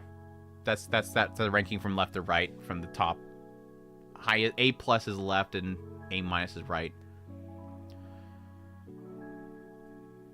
The dudes and Nero from Silent Witch, all A? No, we're not. We're not doing that. We'll get there. We're not doing that. I can already tell you that is not what's gonna happen here. We're gonna have a little bit of dispute. Mahiro, he's a good boy. He's a good boy. He made up with his friend Ko. He's like in a B area. He's solid. I like my boy here. Sakamoto, he's okay. He's okay. I like him more as a vehicle for the goofiness in the show than really him as a character. Same with Shin. I'm not really that invested with the characters in Sakamoto days. They're fine. Naofumi, I have never really liked Naofumi's character. I I feel for the dude, especially early on with his isekai adventure, but I've never really found his character to be that. He doesn't. And I think this is probably a problem with the adaptation. I don't find his character to be likable, nor do I find him to be interesting. I don't find his character likable or interesting. Not that I hate him, I just don't find him likable. A big difference there. He's just there. He's angry and he's always just there. I'll put him high C. High C is fine. Maybe low B. A little bit, low B. Low B is fine. Low B's fine. He does good things. At least he's trying to save people, even though he's always funding the services. It's fine. I would probably do the same thing in order to make it stop. Chrome, I don't really care for. He's fine. He's a good boy. Gin, I used to not like Gin. I actually do. I think Gin has grown on me. I used to not like Gin, but he has definitely grown on me. Rusui is definitely best boy of the entire show. Senku's probably in the A territory for me. I think I've always listed him A. I forget what his name is. Tsukasa. Tsukasa's solid. They definitely made Tsukasa an interesting character. Oh, derp Kindra, right? I just assume that I just assumed that autocorrect was changing it, because I think autocorrect has done that to Kindra for me before. I just think him as Kin in my mind. Suda's easier. Suda's easier. I need to play more Death Stranding. My Kindra Suda in a stranded world, Death Stranding. I gotta play more of it. Cyril, I'm like in Cyril, I think I'm in like a C area. I don't find him that interesting. He's showing signs that I might like him a character. Like, I like how he's like getting jealous of Monica here recently. But I don't find him to be that interesting, and his personality is not that grabby for me. Felix, I don't really like that much. So far, I'm not like a big fan of Felix. I really do hope. Actually, I want to bump these up. I don't put him in B. I'm gonna put Felix in C. D's too much. Felix, I don't really think I'm liking so far, because he's being portrayed as being a genius, but he's not. He's kind of stupid. He makes a lot of stupid decisions, and you have Luis off the side up playing him like crazy. But I don't really find him that interesting so far. I'm really hoping that we eventually dive into his character, because so far what the writer's doing so well is the world and Monica. The world and Monica has been really carrying the show so far, and I'm really hoping that eventually they'll get around to getting into Felix and stuff and really do well to kind of bump his character up, because Felix is easily the weakest part of the show, and it feels like he's supposed to be the center of the show. He's not the center of the show, but he is the main driving force of the show, because Monica is supposed to protect him. So work on Felix. My point is, I'm hoping the writer eventually starts cooking on Felix and really sells me on as a character, because so far they're not. Yeah, Naofumi is driven by the supporting cast, for sure. He plays off of them, and they play off of him in a very light way. Luis I really like. Luis is, compared to Felix, is a very fun character. And again, it's based on Rin. Him and Rin, I think their chemistry is too funny. So I'll put him in A. Neto, best boy. Neto goes up in S. The pause. The pause of Neto achieve S tier, because every single time that Monica is in stress, Neto comes by with the pause to the face to help her out. I like Neto, though. I do like Neto.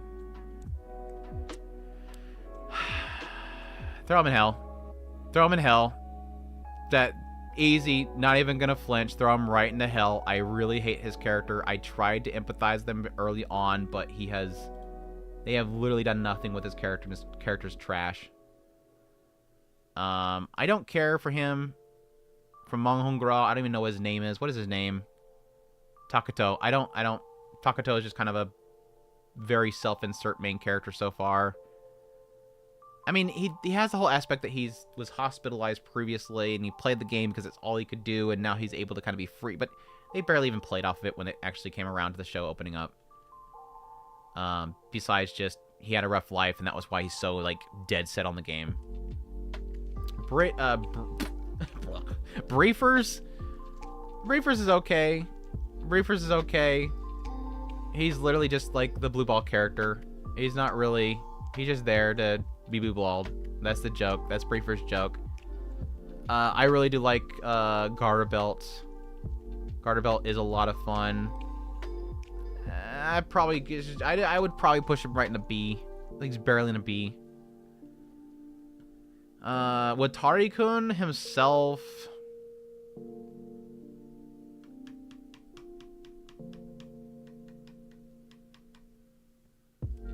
I think he's like I'd probably put him B. A lot of my like for Watari is really his story with his sister, and not necessarily as him as a character, because I find his character kind of obnoxious. I find Watari's character to be kind of obnoxious because he seems very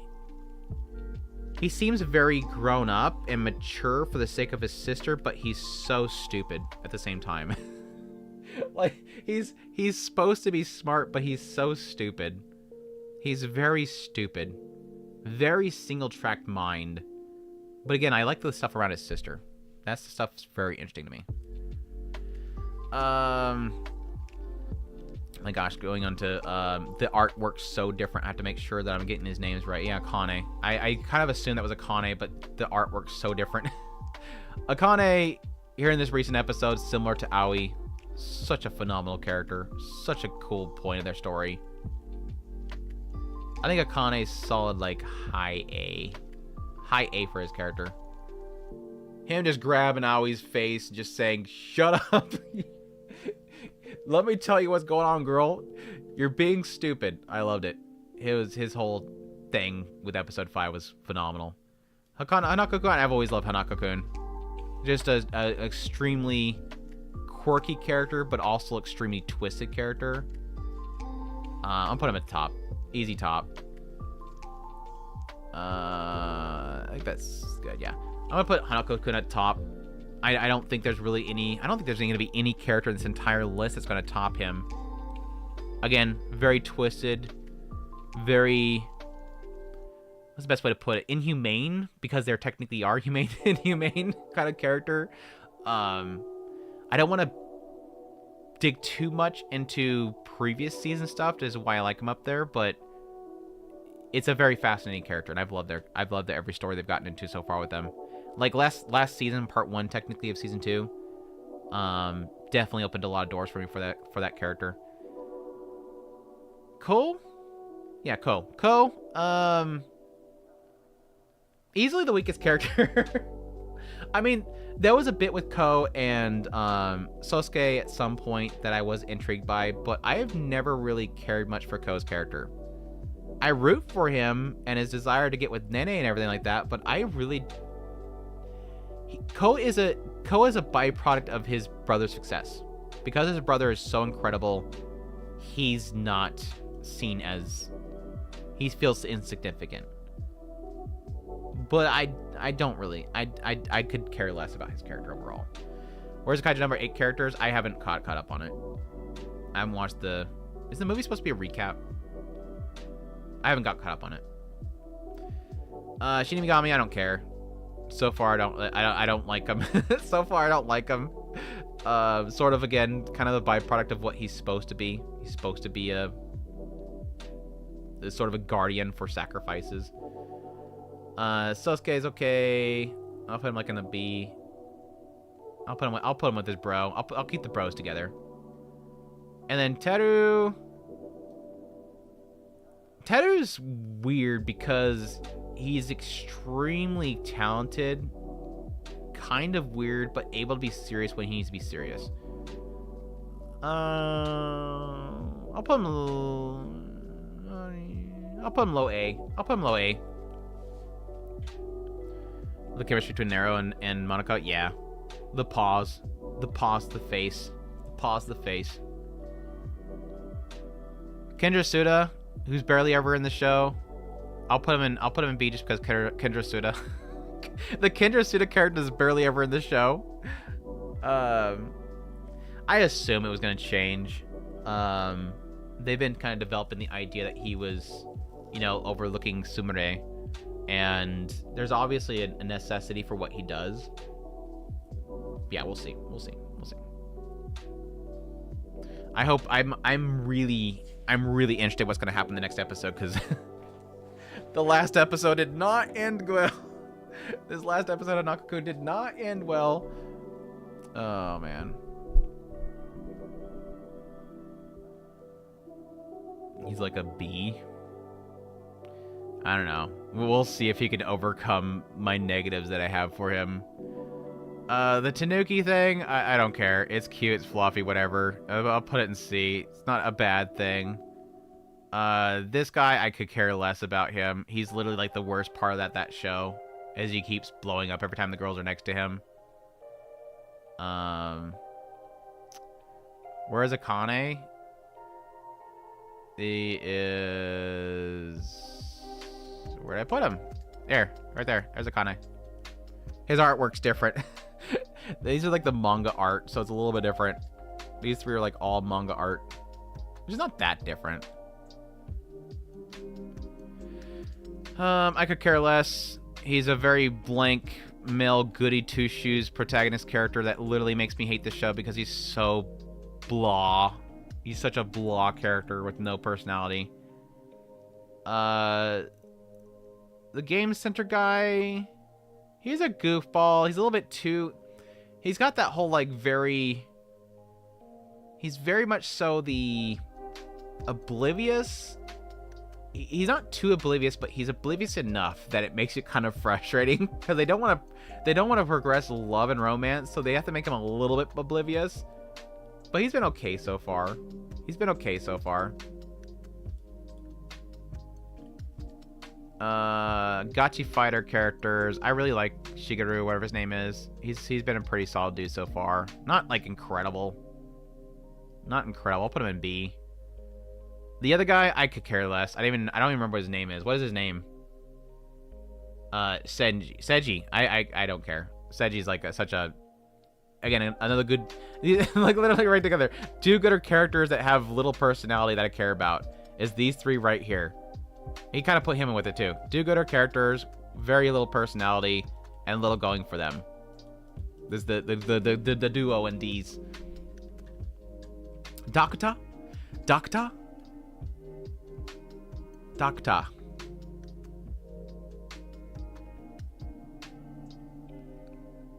Have I tier listed Doctor before? Surely I have. Surely I have.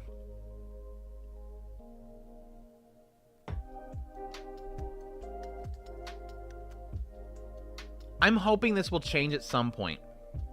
I'm really hoping this will change at some point because they've been like beating the dead horse with it's coming. It's coming. Just wait, it's coming. Doctor feels very blank main character syndrome. Like, he could not be in the scene and it would make no difference. Every now and then somebody gets mad about what he's done in the past, but he's literally so, like, insignificant in every scene, it's not even funny. Like, I don't care about Doctor at all. Doctor feels so blank. And again, most of my intrigue around Doctor is what he's done in the past, and they're not talking about it. They refuse to talk about it. So there's an intrigue element to Doctor, but I'm trying to think of a scene where I'm like, holy crap, that was... I mean, yes, technically with Frost Nova, but that was last season. There's a little bit there with like Frost Nova in the opening sequence of this season, but for the most part, he's just there going, Amiya. Amiya. We'll see. I'm sure that whenever they finally dig into Doctor's past, I'm going to be like blown away, but for now, he's C. Patriot, on the other hand. Patriot, damn, like a Chad here. Patriot's like a Chad. dude's like, there's like massive regrets in his past, the mistakes that he makes, and ultimately not wanting to betray people anymore and kind of stand firm and support those around him. But that like is almost to a massive fault. But like his stand at the end of this recent arc was super good, super good. Oblivious character trope is really played out. Yeah, and I think a lot of it's sort of evolved out of it, which is kind of nice. But there's still a lot of cases where it's utilized, and it's especially in rom-coms where they don't want, in a rom-com situation where the girl's obviously in love with the main character and they don't want that relationship to progress, they just rely on that, which sucks. Really sucks.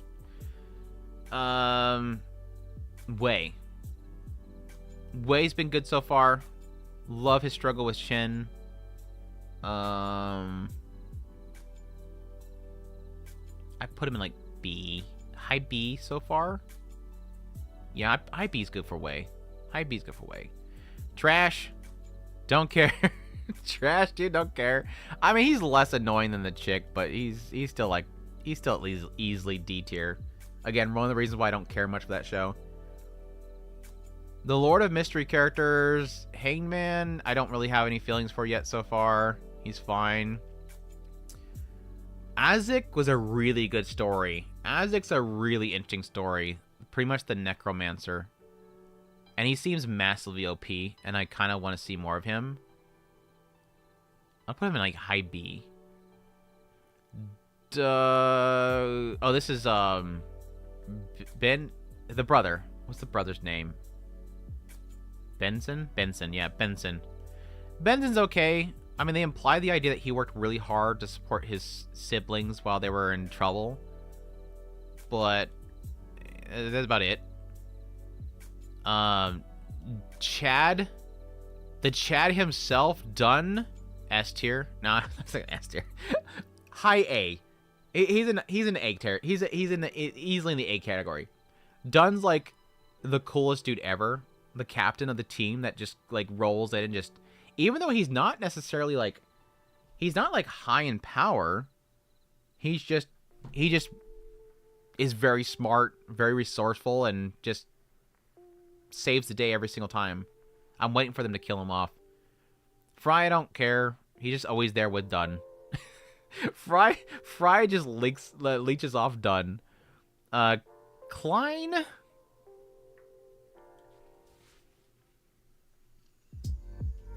I haven't really thought about this. Where would I put Klein? I don't think I'm that sold on Klein's character now that I think about it. I love Lord of Mysteries as a show. I love the world. I love the mechanics. I love a lot of the characters in this show, but I don't think I like Klein's character. I don't think I've actually sat down and thought about this. I don't really find Klein's character that interesting. He's just always trying to figure out the mechanics, but I don't really necessarily find much personality in him. I think it's really the problem.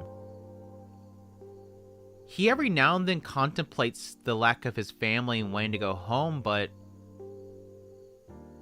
And there's a silly moment here and there with him reacting to things, but I don't find his character to be that intriguing. Is Earthly in the chat? I need to. The only person I know the only person I know for sure that's watching the show is Earthly. I need to ask him what he thinks about Klein, because I've never really thought about it. Okay, somebody else in the chat has actually watched Lord of the Mysteries. Do you like Klein's character? That's interesting. I've never really thought about that. I don't think he's a very interesting character. It's carried by the world. It's so carried by the world. He's not horrible. He's not horrible. Don't get me wrong. He's not horrible.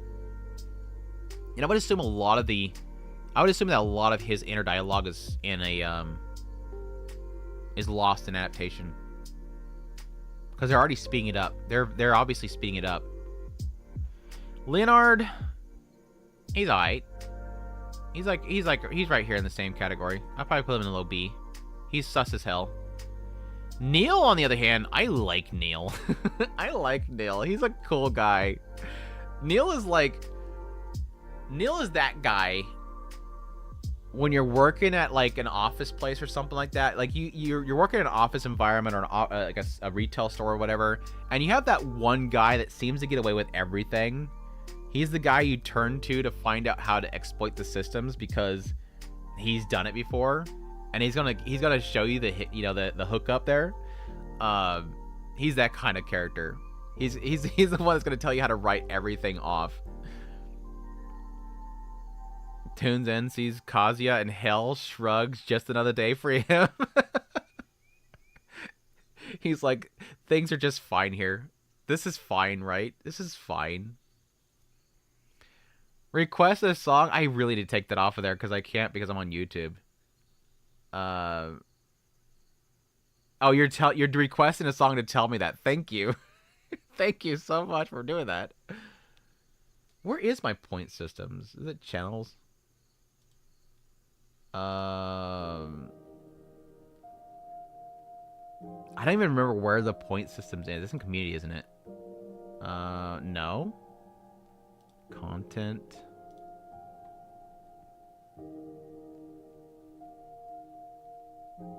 Where is that at? Channel points. There it is. Edit.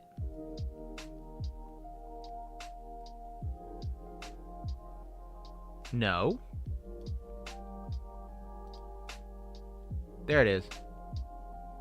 I think I found it. Song request. Deleted. Mark all 3 completed. That's fine. Yeah, whatever. Delete it.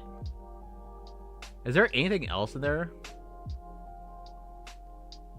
No, it's fine. Yeah, everything's fine.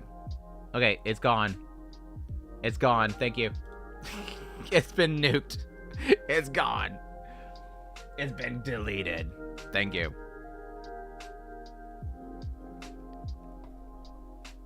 Anyways, Rizal, he's weird. I would actually like an entire episode of Rizal. He's implied to be the other isekai from China, from the past. He's actually very intriguing to me. I'd like to see more about him. For the Witch Watchies, Kanchi I like. He's a fun dude. I put him in A. Keigo, I don't really care. Like, he's kind of he's an okay character. I'll probably put him in the mid B area. He's better than Naofumi. He's better than Naofumi. There's your props right there. Is that you're better than Naofumi. You're good. You got past Naofumi. And then Moi Moi, I'd put him. I think Moi Moi's good. I'll put him in A too. I like Moi Moi's character. He's a solid bro. Everybody should become Nemu's familiar. It would be I stopped myself. I love Nico, by the way. I absolutely adore Nico's character, but there is a side of me that almost wants an entire show of them all becoming Nemu's familiars. That'd be a really fun show. Heidi, I really like. He's very much a refreshing key character. Very fun. Very kind of. He's not a blank male protagonist, which is kind of refreshing for these types of shows. Not completely sold on him. I'm gonna put him like in. He's right here, right there. Matthew's a good boy. I love Matthew. He's a cool dude. Very much a papa. Akihiro, I just want him to make my fluff girl happy. I don't really care about him as a person. The Ninja Cat, Decibel Ninja Cat. He's funny. I'll put him in C. Mumu's annoying as hell, and I want him to die, but he's also making my girl's life happier in a way. I'll put him in B.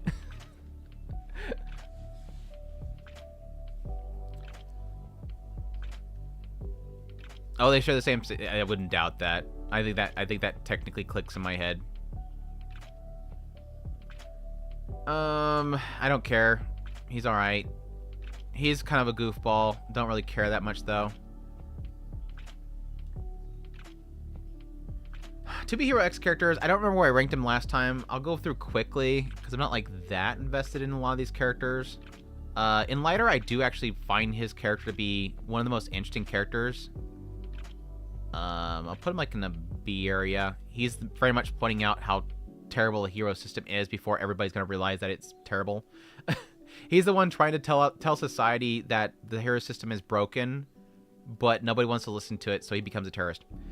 Isol, the new Isol, I really don't like because of what he did to Isol. So I'm like in this area where I like him for what he did and I like his story, but I don't like him as a person.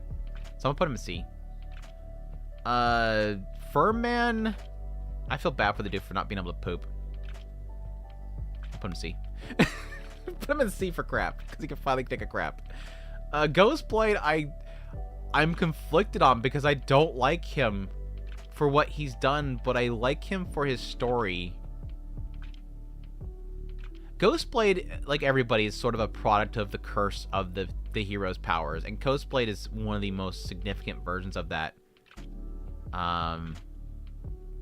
His life sucks because of the curse, but at the same time, he also started it. He started his own demise. If it does go that route, I'll be Ghostblade. I'll be Ghostblade. Little Johnny deserves to have happiness. I do find him a little annoying, but I want him to be happy because his life has been horrible too. I'll put him next to Ghostblade. A lot of these are first core stuff. Linling's was a solid character. I'll put him in A. Lou's a good boy, but not that important, so I'll put him in B. He freed Lucky Cyan, so I'll put him in A. He freed Lucky Cyan, so I'll put him in A. Mickey's garbage, goes in hell. Rock is garbage, goes in hell. Shang. Hold on a second. Zen's garbage, go to hell. X seems cool. We'll see.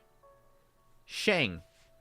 So far, I've found that every single manager and people that have helped out heroes in some way turn out to be absolute trash in To Be Hero X. Exploitive, garbage people. I'm wondering if Shang might end up being the first to be decent. He's messing with fear, but I'm wondering if he'll end up in the end being the first hero manager that's not a piece of garbage. Tentatively C. tentatively not trash. Tentatively not trash. Anyways, let's see. What the hell's his name again? Shirohiro, whatever his name is. I was way off. Junosuke. Junosuke. The man with an inhumanly large pull. I honestly don't really care, like, one way or the other with him so far. He's fine. I feel bad for the dude for literally being bullied when he was younger for being big.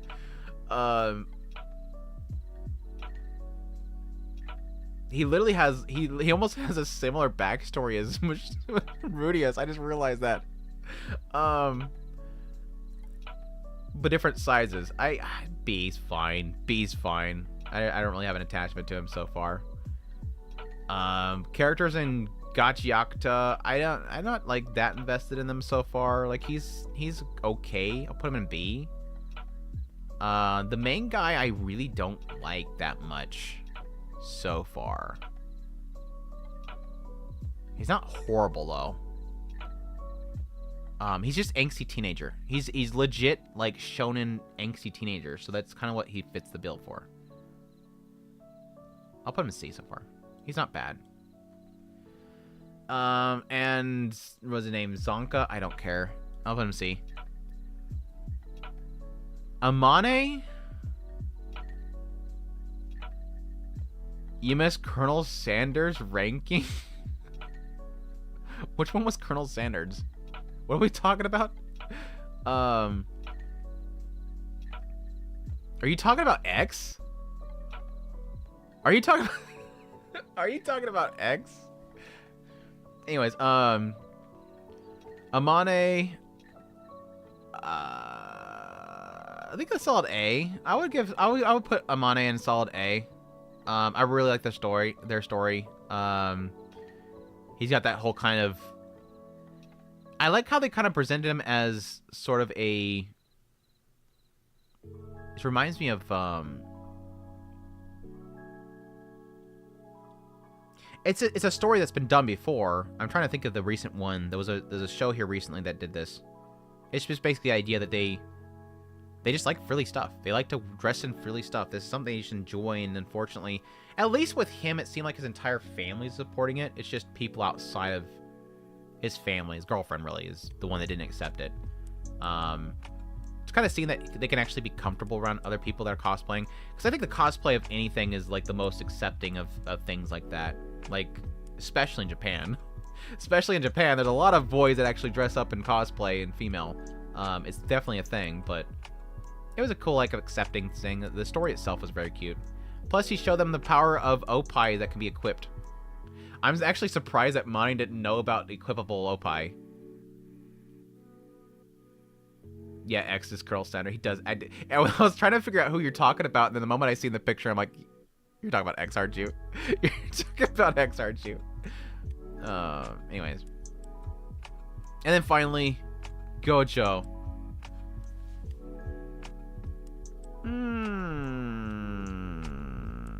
Where would I rank Gojo? I like Gojo. I really like Gojo. Gojo again's a character that I would probably like to hang around with. He seems like a cool dude. Again, the timidness could get annoying. But I do admit that his obliviousness does get annoying at times. I think he's a solid A. I think I would rank Gojo as an A.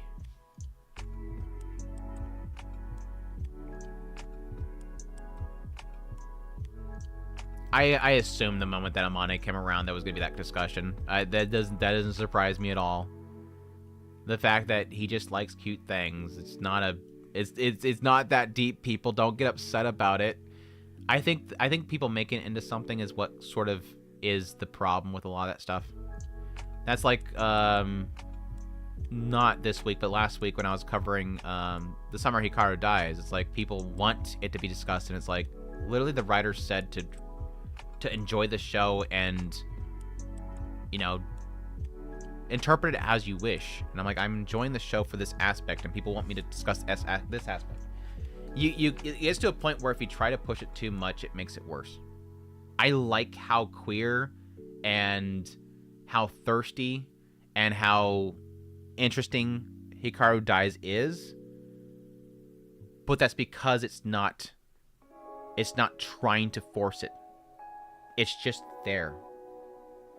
There's a thirst aspect there. Yoshiki obviously misses his old friend, and he loved his old friend, but it's not the focus. That's what the writer intended, and that's why it's so great. Yeah, Gojo could solo Rentaro. He'd win. Dude, Gojo's a big dude, dude. Gojo's a big dude. I think A for Gojo's fine. I'm not too impressed by him. I find him endearing and a goofball and trying really hard, and I root for him, but at the same time he's a little bit annoying at times. Yeah, that was the thing. That was literally the scene I was thinking about. Is the whole like peck on the cheek thing. Did you just click your tongue at me? And it's like, oh god, dude, chill. I got a kick out of how he stopped the guy though. Take me instead. What are you talking about? Here, I just let her go. Just take me instead. I'll try my hardest. It's like, dude, it's such a dork. He is an absolute dork at times. I do love his dorky nature. I'm trying to remember the show that recently had a character that was like dressing freely. They legit just liked being cute.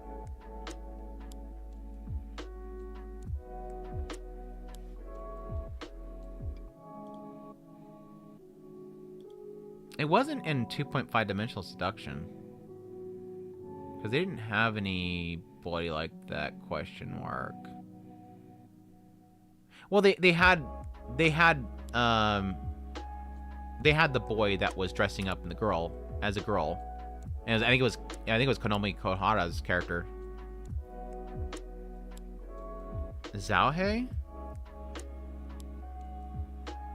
From what show?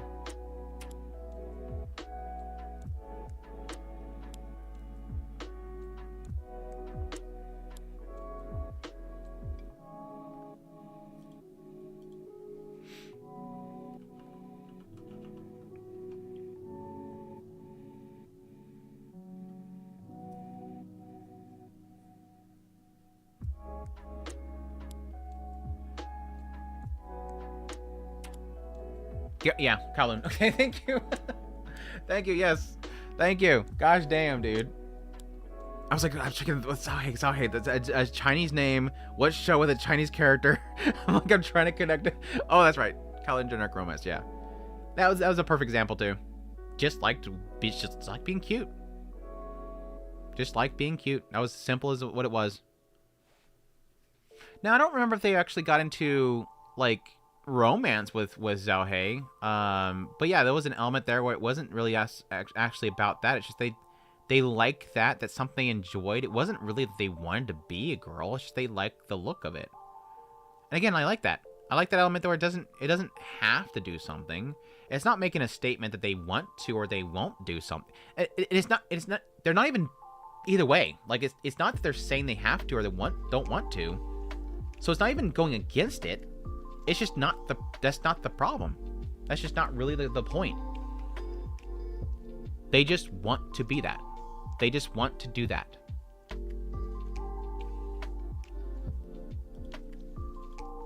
Am I that delayed to you guys? Am I that delayed to you guys? Anyways. That's the list. What do I do with the S ones up here? I think I already had them set up. Yeah, Hanako's definitely at the top. I'll put Okuron above Takopi. I think that's fine. Patriot I probably put up here too. Yeah, I think Patriot's good up there. There, I rank my S's. Too. Anyways. That's it. We made it, chat. I didn't actually think I was gonna make it because I was taking so long on the girls, and there's a lot of girls. We made it through both of them. I was thinking that we might just do the girls and then just wrap up the stream, but we managed to pull off both of them. Good stuff. I think I'm gonna call it there. I can smell dinner cooking. I got a stew cooking, and I can smell it through the AC. That's not good. But I'm gonna call it there. Wrap things up. Again, next week I don't know what I'll do next week. So people are asking about Takopi stream. I don't know if that would do a whole stream, but I'll try to think of something before next week. If anybody has any ideas, they can always drop me a line on the Discord, and I'll try to put something together. The character in Windbreaker also likes to dress as a girl. I think it's actually a very common thing. It's not really it's not really that too foreign. But I think because the culture has been sort of trying to push narratives for so long, things being acceptable or not acceptable, that it makes us immediately think that's the direction it's going, and it kind of sucks. It doesn't have to be that deep.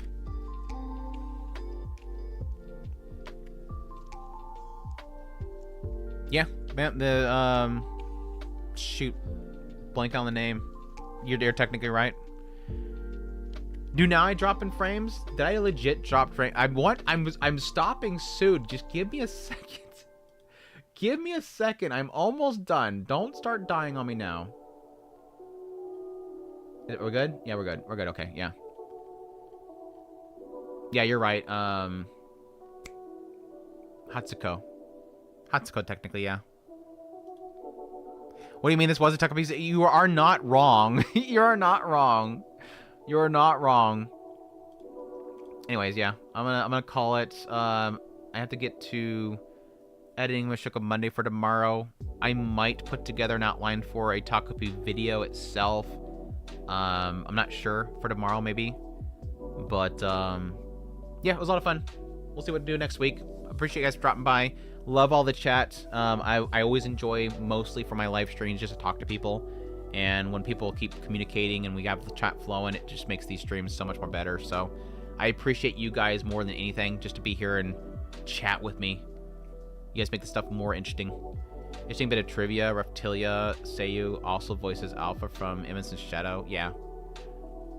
Nano from 100 Girlfriends. No, I don't think I connected the Shisui part of that, but I guess it technically makes sense. Don't get me started on Shisui, though.